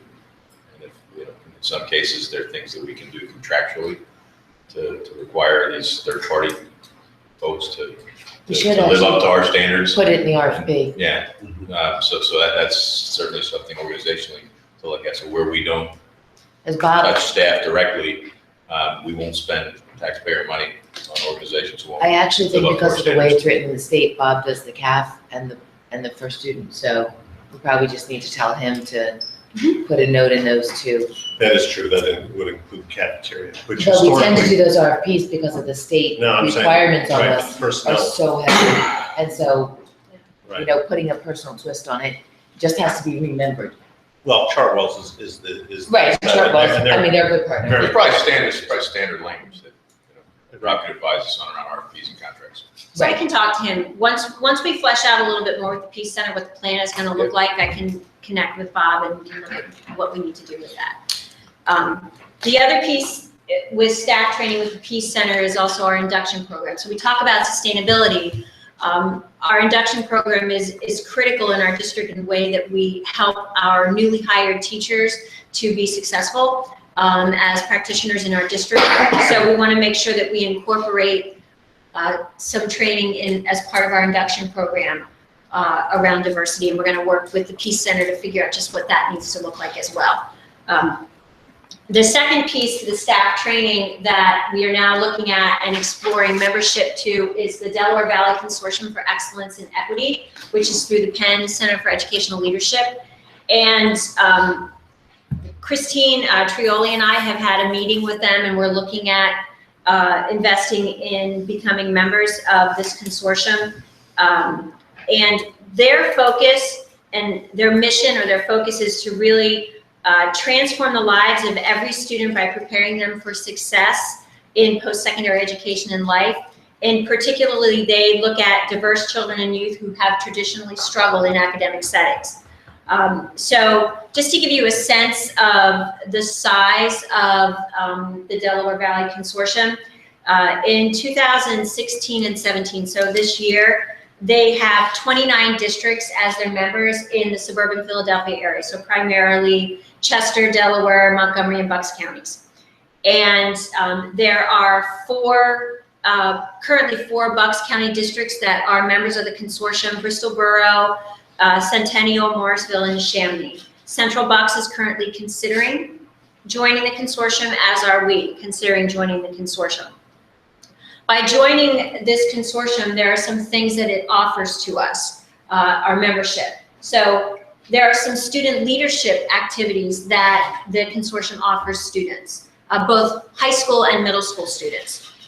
There are professional learning opportunities for administrators and teachers. So the consortium is able to bring in many different speakers, nationally known people who are experts in different areas of equity and excellence, that then we, because of joining the consortium, have the opportunity to learn from those experts and then can bring that back to our district. It also gives us an opportunity to network among other member districts that are also, like us, struggling with many of the same issues around diversity, whether it's recruiting and hiring practices or looking at our curriculum and our instruction and dealing with diversity. And then also, this is something that is another piece they offer. They have an annual recruitment fair for educators of color, both in Pennsylvania and New Jersey. So if we join the consortium, we can then recruitment fair. give us an opportunity as we're looking at our recruiting and hiring practices. So those are a few of the things that the consortium offers. So we're looking at that and really thinking carefully about whether or not that's the right direction for us to go and exploring that. The final piece to our update with diversity is our hiring practices and our recruiting and hiring practices. And I think it's important for us to, make clear that we always are hiring the best candidate. It's what we always want to do. What we want to strive to do is, as it says here, better align our staff diversity with the diversity that our students are going to encounter when they leave us outside of Council Rock. And that's something that we're working on. So some of the things that we are doing with that, and this is, Christine and I have talked and met about some things, and we are really working to try to expand our reach in how we're not only recruiting, but also talking about Council Rock and wanting, kind of promoting our school district. So Christine, this is the schedule of the recruitment fairs that she and/or administrators from the district will be attending over the next couple months. You see some of those are targeting universities that are in areas that are more urban, that tend to attract students of color as undergraduate students. So we're really trying to get ourselves out there a little bit more to draw in some more students, and then look at making sure we're always hiring the best candidates. And I mean, a lot of my impression is we often don't just go out and hire people straight out of school, that folks like linger around as long-term substitutes for year after year after year. And so the number of positions that we're talking about as we go to these fairs may be like very tiny, right? That are available, where we say, it's not like we're hiring 50 people. That's not gonna Well, be. and I think to clarify, it's not that we only hire the people who have subbed in our district. Right. I think we look, when we go through the hiring process, we look at all candidates, and we want to bring in the candidates that we feel are going to be the best candidates. That could be someone who has been subbing in our district. It could also be someone who has just graduated from college, or someone who has been working in another district and is looking to, make a move, whether it's because of changes in their life or just because they would like to come to another district. So we don't look solely at, okay, let's only look at our internal folks or folks that have subbed with us. We look at the whole. And honestly, I don't have numbers. It's just my strong impression that connectivity, where the principal of these buildings, they've seen that teacher. They've seen them for years. Folks have gone out on maternity leave, and they've been in classroom after classroom at that school and that school and that school, and they know the district. They have a huge, huge, huge advantage over all of these folks. But so I think what everybody's doing though, when they go to these things, only because I have kids at this age and friends who, I actually had a Council Rock grad who called me to, like, I knew anything about becoming a teacher, but you're going out to recruit people to come subbing your district. That's what every other district's doing too. Well, I just want to make sure what That- we're recruiting for. The problem you fight with is the city of Philadelphia is gonna hire them right into a classroom. We don't have any teacher openings, or we're hiring somebody who does have experience, but we need long-term subs. We need people to come here and sub in our district, so when we have a long-term position, that we do know them, and they've got some experience under their belt. I agree with you, at least I don't have the stats either, and Christine's not here, she's probably really the right person for this conversation. The other- But, I had kids in the district for a long time. The people get hired as teachers are people with some experience. We're not taking a kid right the year they graduate out of college, but generally, at least that's been my experience. So we want these people to come and sub in our district. That's what we're recruiting for. This will also But help there's for a- administrators or. Yeah, Right, but administrators, that's- Yes. visibility. I'll speak very, very plainly here. That we don't have many teachers, I don't think we have any teachers of color at this moment. What happened was, in the time I can think of, we had one administrator who had been with this district for many years and raised to a level of prominence within our school district. That was grown within, stayed within, ultimately retired from here. The two other persons who we hired were not within the union structure, because the union structure means you start at year zero, no matter what your, whatever professional attainment you have, but you start the baseline of the salary scale. The two persons who I can think of historically in the past 16 years that we hired, who were Black, came in as members of the administration because they came in at a professional level that allowed them to come in with a salary commensurate with their experience, where teachers come in at the beginning, at year zero and work up through the scale. The other thing which is difficult in this is that, the persons coming to this school doesn't have a great integration historically in terms of the staff. It's hard to be the first person. It's hard to be the only person, and to be seen as legitimate in who you are and not representing some quota. And that's something which, and I'll say it here, and if I'm wrong, if I get pilloried for it, that's fine.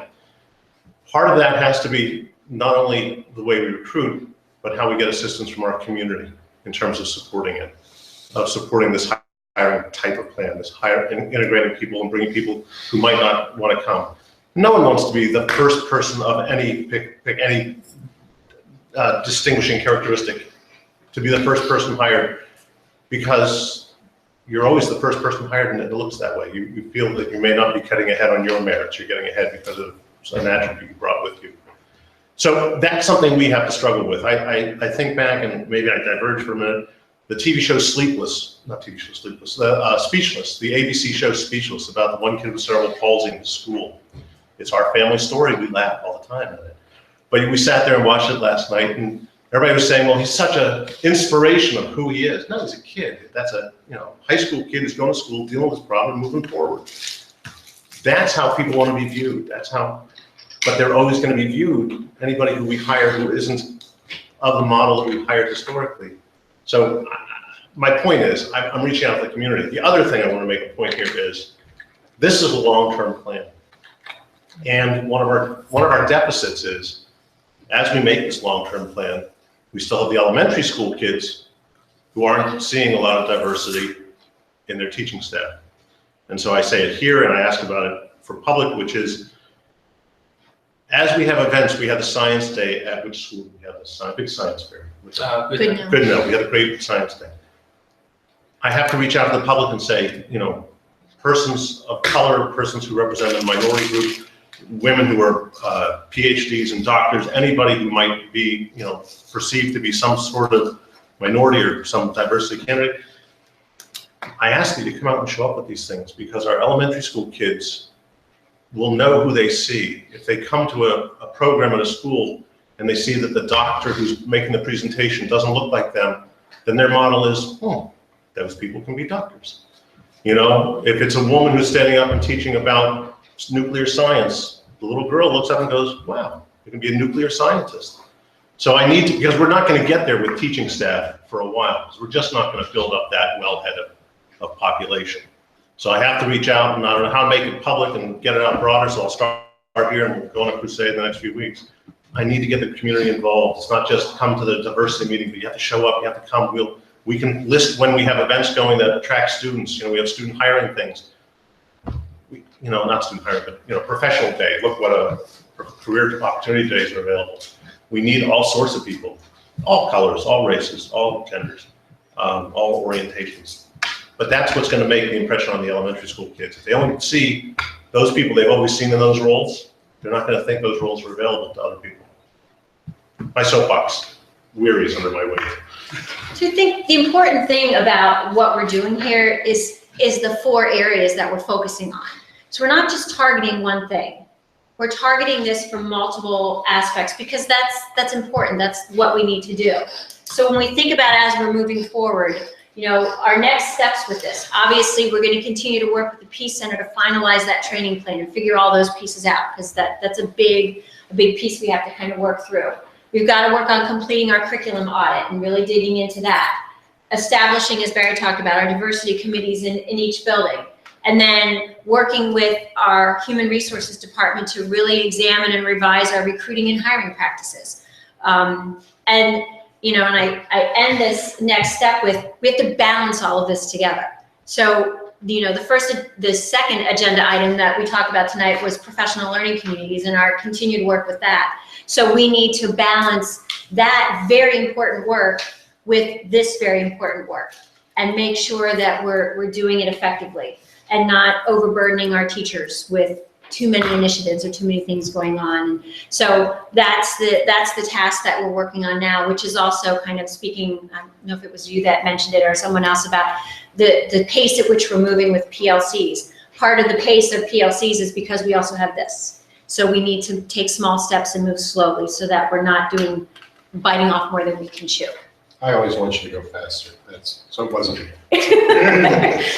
So I know that there's a diversity committee in the community that is separate from what's happening in the buildings. What is the relationship the district's gonna have with all of these community members, which seem very organized and have, really great buckets of things going on? And I don't know, maybe we need some of the public to chime in, but I'm trying to understand how everybody is included into this process and how we're all gonna be updated on what is happening in all these different areas. I think it's to be determined. I was just asked to, in the next listserv that goes out, to put a message out for the district-wide Diversity and Inclusiveness Council. The next meeting, I think, is coming up on the 31st, I want to say. So they're looking for additional members. They have a nice, strong group of members right now, but I believe there are 7 different subcommittees that have been formed. And so they're looking for additional membership because they want to have strength in numbers for each of these 7 different subcommittees that are in the process of being formed. I'm not prepared to speak to those 7 subcommittees this evening. That group is very much in process of working on those. But as those 7 subcommittees form in that larger hub that is the district-wide Diversity and Inclusiveness Council, continues to generate people and strength and ideas. And at the same time, we have each of our 15 building committees that are forming, which are not all forming at the same time. I said it as recently as yesterday at our monthly superintendent's meeting when we had our full admin team together. Once again, just reiterating that we do not need to be walking in lockstep with each other, which I've said previously as well. So where we have the energy, where we have the public energy coming forth to us, absolutely we want to go with that. But it's also okay for some schools to take a step back and allow ourselves to learn from those schools that are taking the step forward. So for instance, right now in Newtown Elementary School, we know from the community forums that we held that we have a number of parents from that particular school community that are especially interested in this particular body of work. And so they approached Mr. King at that school about forming the diversity committee at Newtown L. That's outstanding. So let's allow that work to blossom and flourish at that school, learn some lessons from that work that we can then take and apply to the other elementary schools and presumably to the other, to the secondary schools as well, instead of everybody reinventing the wheel. So then the community, these subcommittees that are meeting they're coming together from different areas of the district, and they're bringing their experiences and resources together to help educate other people who can then bring it back to their schools. And so that learning becomes a function of the diversity things that may emerge in the individual buildings. I think ultimately that's the vision of it. I think you have some people in the room Right, so who are involved in this work, who can speak more so than I can to the work that's been going on thus far with that Diversity and Inclusiveness Council. And it would not be inappropriate for them to speak to some of that work if they're so inclined. But I think the ultimate vision is for our work as a school district, our work as individual schools, to be informed by that and influenced by that work.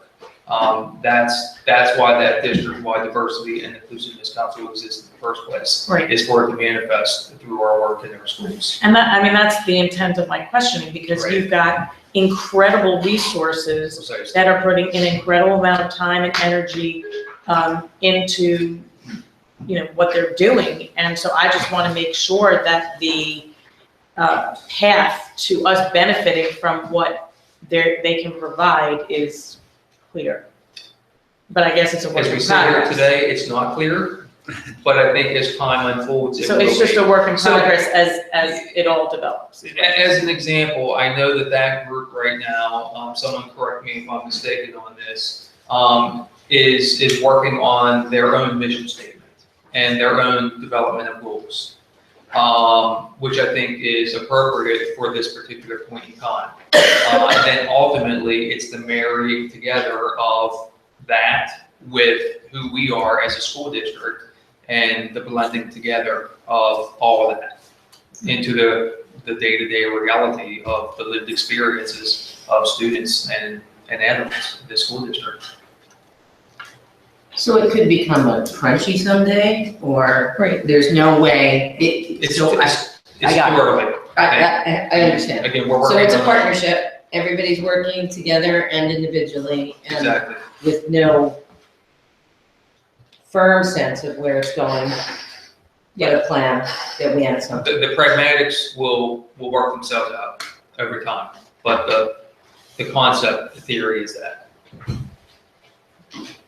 Yeah, Yeah, I that's mean, what I was I'm covering, good. so just make sure you're Yes, done. I'm good. Please, feel free, folks. Yeah, so my name is William Holmes. I'll speak on behalf of the Diversity and Inclusion Council, as well as the Newtown Elementary School Diversity Committee. So I'm part of both groups and proud to be able to say that. We're excited, and the one thing I want to make sure everybody understands, I won't go into all the details of mission and committees and everything, but definitely we're in line with the four objectives that you have as a board and superintendent. So we're aligning those committees in order to help support you to reach those objectives, to help drive those objectives, and to really just help move things forward in the community and in the schools. The Newtown Elementary School Diversity Committee, we're working fast and furious, as fast as we can, with Mr. King, full support, and Mrs. Cook from the elementary school as well. And we're planning for activities, we want to start small, just kind of build up momentum and see where it goes. So like Dr. mentioned, we don't know exactly everything that will develop from this, but the plan is to align with the board, align with the school district, and ultimately make things better for our children. We want to be able to have our children be in an environment, I think, as Dr. Ellen mentioned earlier, be in an environment where they're prepared for the future. Because once they leave Newtown, Council Rock School District, it's a different world, and they'll be well prepared for it. So, anybody else? Yeah, and just to piggyback off of what Will said, we are in the process of developing and building out our framework that has measurements and how we would like to see us get to the measurements. So, for instance, and not that this would have to be a measurement, it would be something that we would like to suggest. Let's say over the course of the 5, 10, 15-year time frame, we go from having 0% diversity in teachers to a 3% mark with the diversity, and then a 5% mark, or whatever measurement that we would suggest. And then we would have suggestions as to how do we think that we can get there as a community, a roadmap essentially. And nothing is set in stone, it's just what we're doing as a community with the vast resources that we have to gather documentation for you guys to leverage. And hopefully we can use that as a framework to achieve what the group deems important. Oh, and to the question, one last thing, to the question of how will you know what's going on? We fully plan to, whether it's through public comment or, following updates through the board, we will keep everybody updated as we make progress, and we're looking forward to hearing updates that you have on your progress. Any other public comment on this topic or any others that we talked about tonight? I'd like to make a few comments. You also got a question. Yes, and I wanted to add on to the comment earlier. First topic tonight is of definite interest. I appreciate all the insight and the support you guys are providing. I definitely know with limited reserve that mid-year changes are extremely tough. I'd like to throw out a few ideas regarding some analytics, both predictive and descriptive, in helping the plan for class sizes in the future. Biggest concern I would say, so my name is Steve Bach, I apologize. I am a parent in Marina Welch. They're moving so fast, I have a 5th grader and a 1st grader. Just wait. Yes, I know it accelerates. One of the biggest things, I thought it was a great idea to work with the realtors. One of, I'd say, concerns that I had with new builds, the surge won't be linear. So I don't know if there's any partnership that we can work with builders to understand that. And I understand that the HUD needs to be executed before there's certain things that the school board can do in planning for the future regarding headcounts. But those type of items, at least for advanced planning purposes, might be valuable to understand how many houses are closing in the next year. You know, taking some estimate. These may be things that you've already determined or have looked at. I just wanted to at least throw it out there, because when I look at situations like that, I mean, even if you try your best to predict, and those are the type of things that they just throw monkey wrenches into your linear prediction models. So that was just at least a thought as I passed by St. Paul's, or St. Vincent de Paul every day towards school, and notice more houses, you know, going up in that area. From a descriptive analytics perspective, you know, you have to baseline in the beginning of the year, but it seems like there's a lot of transfers in, adds, things that you have to adjust. I gotta say, I'm concerned with any child being counted as 0. If they are in a classroom for 5 out of 7 periods, the teacher is supporting them for 5 out of 7 periods. In my work, we utilize things like head counts to understand across time by period how much value that teacher's providing. Because I do believe that there are certain areas where it could be up to 6 kids that are not counted. That's just, might be a 20% difference. And it's on the high end of the guideline. However, I'm sure that teacher is really being exercised. So the coordination between that and the extra learning when they, you know, go out to enrichment, or, and I might be butchering the terms, guys. But again, I really feel that it can't be an all or nothing kind of thing, because I think that our teachers are doing an excellent job. And when I see situations, it's like they're doing the best they can. And over on the East Coast, we have a higher population versus the national guideline or average. However, just some of those items might help.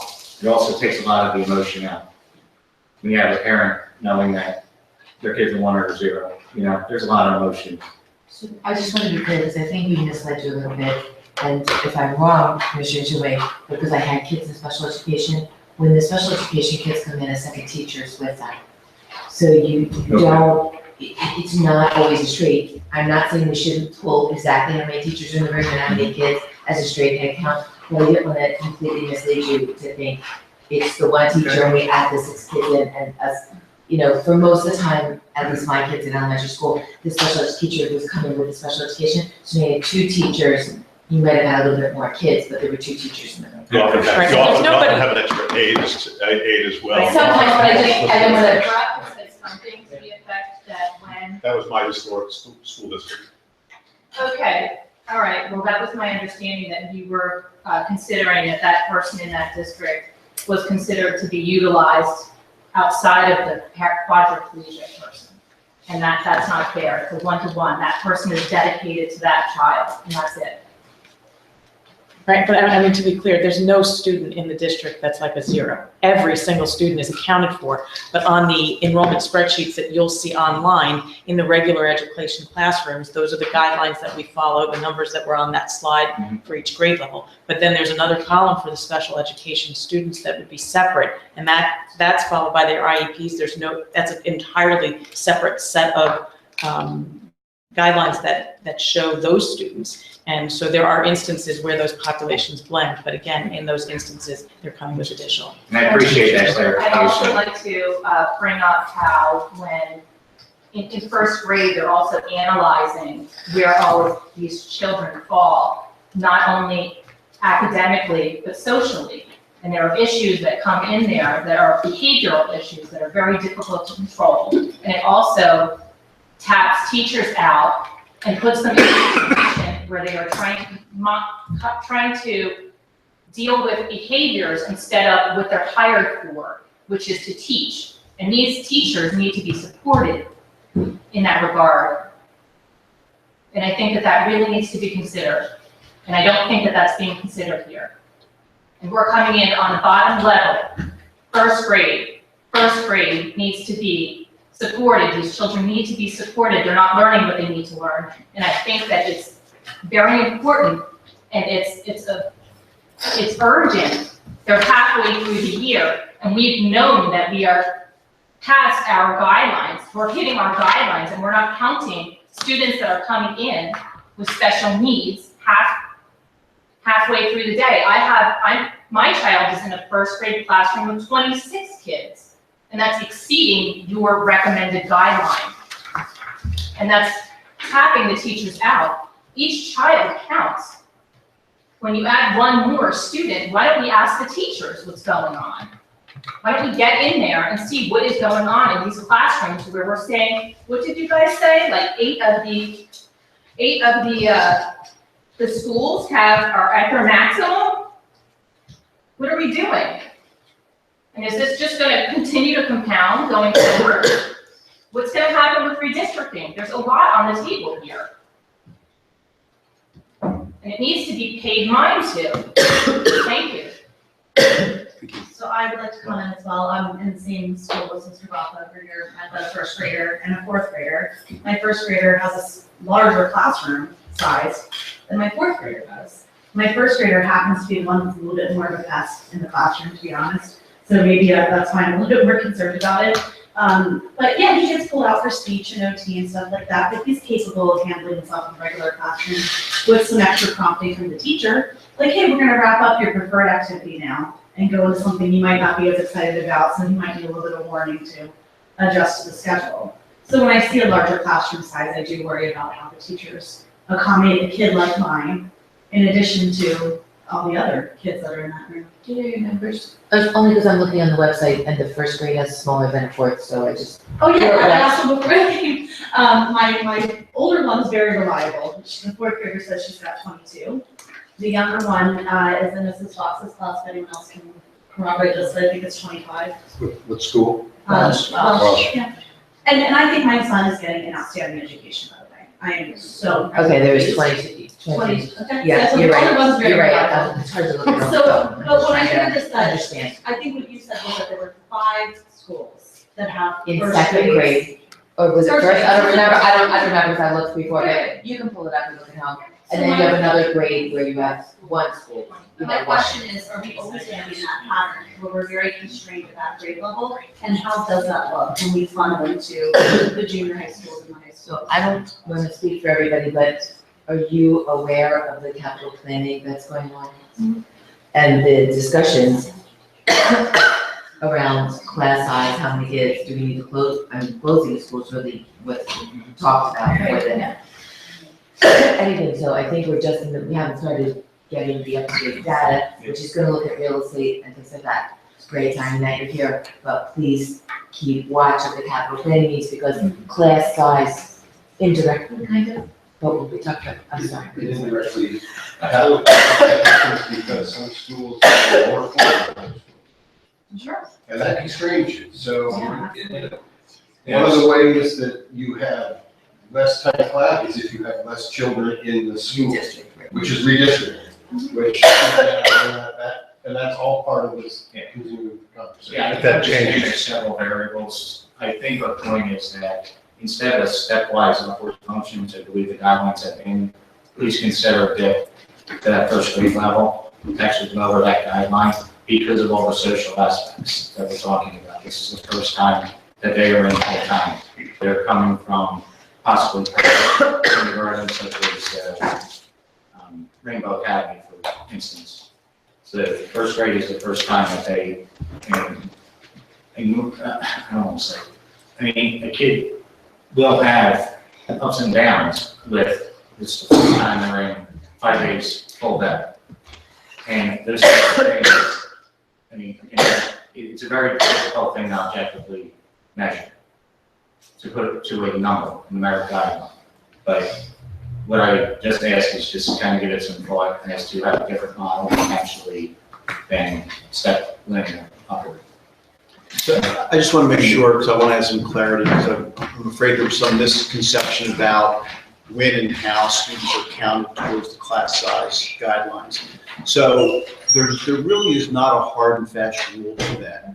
When the teacher, the principal, myself, and Dr. Lambert, we discuss those. If there's a belief that the variables that contribute to that, the number of students, the needs of the students, the number of additional adults that are put into the classroom, we do have those conversations. And if there's a need to break that off or count those students or a student towards those class size guidelines, we have done that and will do that. It's just typically that a lot of those students are not there for the majority of the day, and or they go in with additional supports. So under those circumstances, it's our belief that that can be accommodated by the classroom teacher. If those needs are greater than that, if the supports aren't there, that's when we have conversations about moving in a different direction. So I just want to make sure that people don't believe that we just take a group of students and don't count them towards the class size and just run with that across our classrooms. That's really not the case.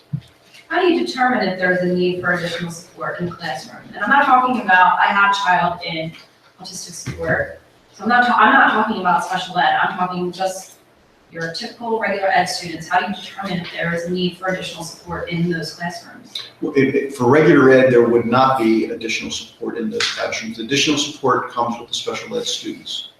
So at the first grade level, when you're having kids come from a possible non-education or non-structured environment, and you have children pouring into first grade, and I know that there were a number of children that were coming into these 3 collapsed from 4 classrooms the previous year down to 3 classrooms, and you were not aware of their background, what their experience was and socially, and we're putting them in these classrooms, and we're expecting the teachers to teach to children that they're not familiar with from the kindergarten platform. What kind of support are we going to get? Is anybody checking back with the teachers and contacting them and seeing how things are going for them? Our Is everything good? No, our principals are the conduit for that, and they often pick up. Principal's the conduit. Okay, I see. Well, the principal works with those teachers, and they're the ones that work with the teachers to build those class lists and determine needs and work with those classrooms. Throughout the year, so if they recognize a startling problem, a lot of children in there who are emotional draws on a classroom, then support is considered. Well, I think Halfway through the year, quarter way through the year, does anybody have, like we were talking about, communication in one of the lists, topics that we talked about, we're trying to bolster communication. Is communication occurring, checking in with first grade teachers who are responsible for, Yeah, I think supports, I want to draw a caution that supports don't always come with another adult in the classroom. Supports can be an IST teacher, supports can be a counselor. There are other resources, and And really, we do rely heavily on our principals to manage their schools and understand what the needs are for teachers and for kids. And you know, if there are needs greater than what they can handle, they do call to Dr. Lambert in special services, myself, you know, Dr. Elliott, Dr. Frazier, and we have conversations. So there's never a hard and fast answer for any of those. Sometimes the uniques are unique, and you have to brainstorm about what is the best solution in a given classroom on a given in a given school. Where can we put a request in for something like that to happen, so it happens sooner rather than later? I think if you have concerns, I would suggest you start the conversation with the principal. Okay, we started with the principal, we've moved it up to the superintendent, and I'm just wondering where we go from here. I think you already have put that request in. Okay. I want to comment, Maureen Welsh went from 4 sections of first grade last year to 3 this year. It also went from 100 students to 75, so there is your reason. The class sizes in second grade are 25 students each. So it's not different this year. My size is 26. I'm not seeing that in the numbers. I know, I was So- just curious, we should bring up something else too. So, But I'm the curious about the that. extra section though is completely population. Is there any other public comment? Kyle, I've got one. This is coming from George and Maria Moriarty, who intended to make it tonight at the last minute, couldn't. They asked me to read this. As we help our rising senior prepare for course selection for the 2017-18 school year, we're once again facing a challenge that we know is not limited to her, and we hope that by bringing it to your attention now, a decision can be made that can benefit all students, both this year and future years. As background, our daughter opted to enter Latin as a freshman to bolster preparation for potential career in sciences, as well as for the benefits the study of Latin would provide her English language education. This decision was made in a year when Latin was in low enrollment, but we were told at the time students enrolled in Latin would be able to complete 4 years of study in the language. As she approached her 4th term, she and a dozen or so other Latin 3 students look at their courses for next year and hope to complete their circuit in Latin. They face concerning risks that the class may not be held in North. This would have a massive impact on these students because they would lose the opportunity to complete their desired language study. In addition, there are 3 sophomores in this class, and they could be limited to 2 years of foreign language if this class is not available to them. They're in Latin 3 after having tested the Latin 2 as freshmen based on previous study at Newtown Friends. We understand one proposal of this might be to offer a shuttle class to South for these students. However, we feel strongly this is a poor solution. These students are taking challenging course loads, and a shuttle course requires them to leave one class 10 minutes early and arrive in another 10 minutes late. This is not speculation or hyperbole. This is a fact based on experience of students in shuttle courses this year. Causing students to miss 20 minutes of any class is a bad situation. Causing students to miss 20 minutes of high-level honors and AP classes is likely with the majority of these students and is a penalty to them. Do I suspect in large part to the dedication of Miss Lauren Murphy Magista to her students. Latin has seen a resurgence in enrollment, and the current class rising to Latin 4 is the last that seems likely to face a crunch like this from time to time. Unless, of course, this Latin 4 year is moved, as that would likely cause a drop in enrollment when the current plethora of students in Latin 1 and 2 see the district is not committed to delivering their preferred course of study. For all these reasons, we would strongly encourage you to make sure these students can study Latin 4 at North in 17-18. Thank you. So I think, you know, the point is obvious around the concern around shuttle. For me, it's more about balance of north and south of the district to ensure that we don't have to move kids around. These kids who are taking courses like that, you know, they're missing their existing courses, but also it becomes an opportunity because the other courses that they're taking. So I know they appreciate us being able to share that, and I sent you copies they have. Thanks for indulging. I think we had one other, somebody else wanted to make public comment? Oh, I just had a question going back to the PLC presentation.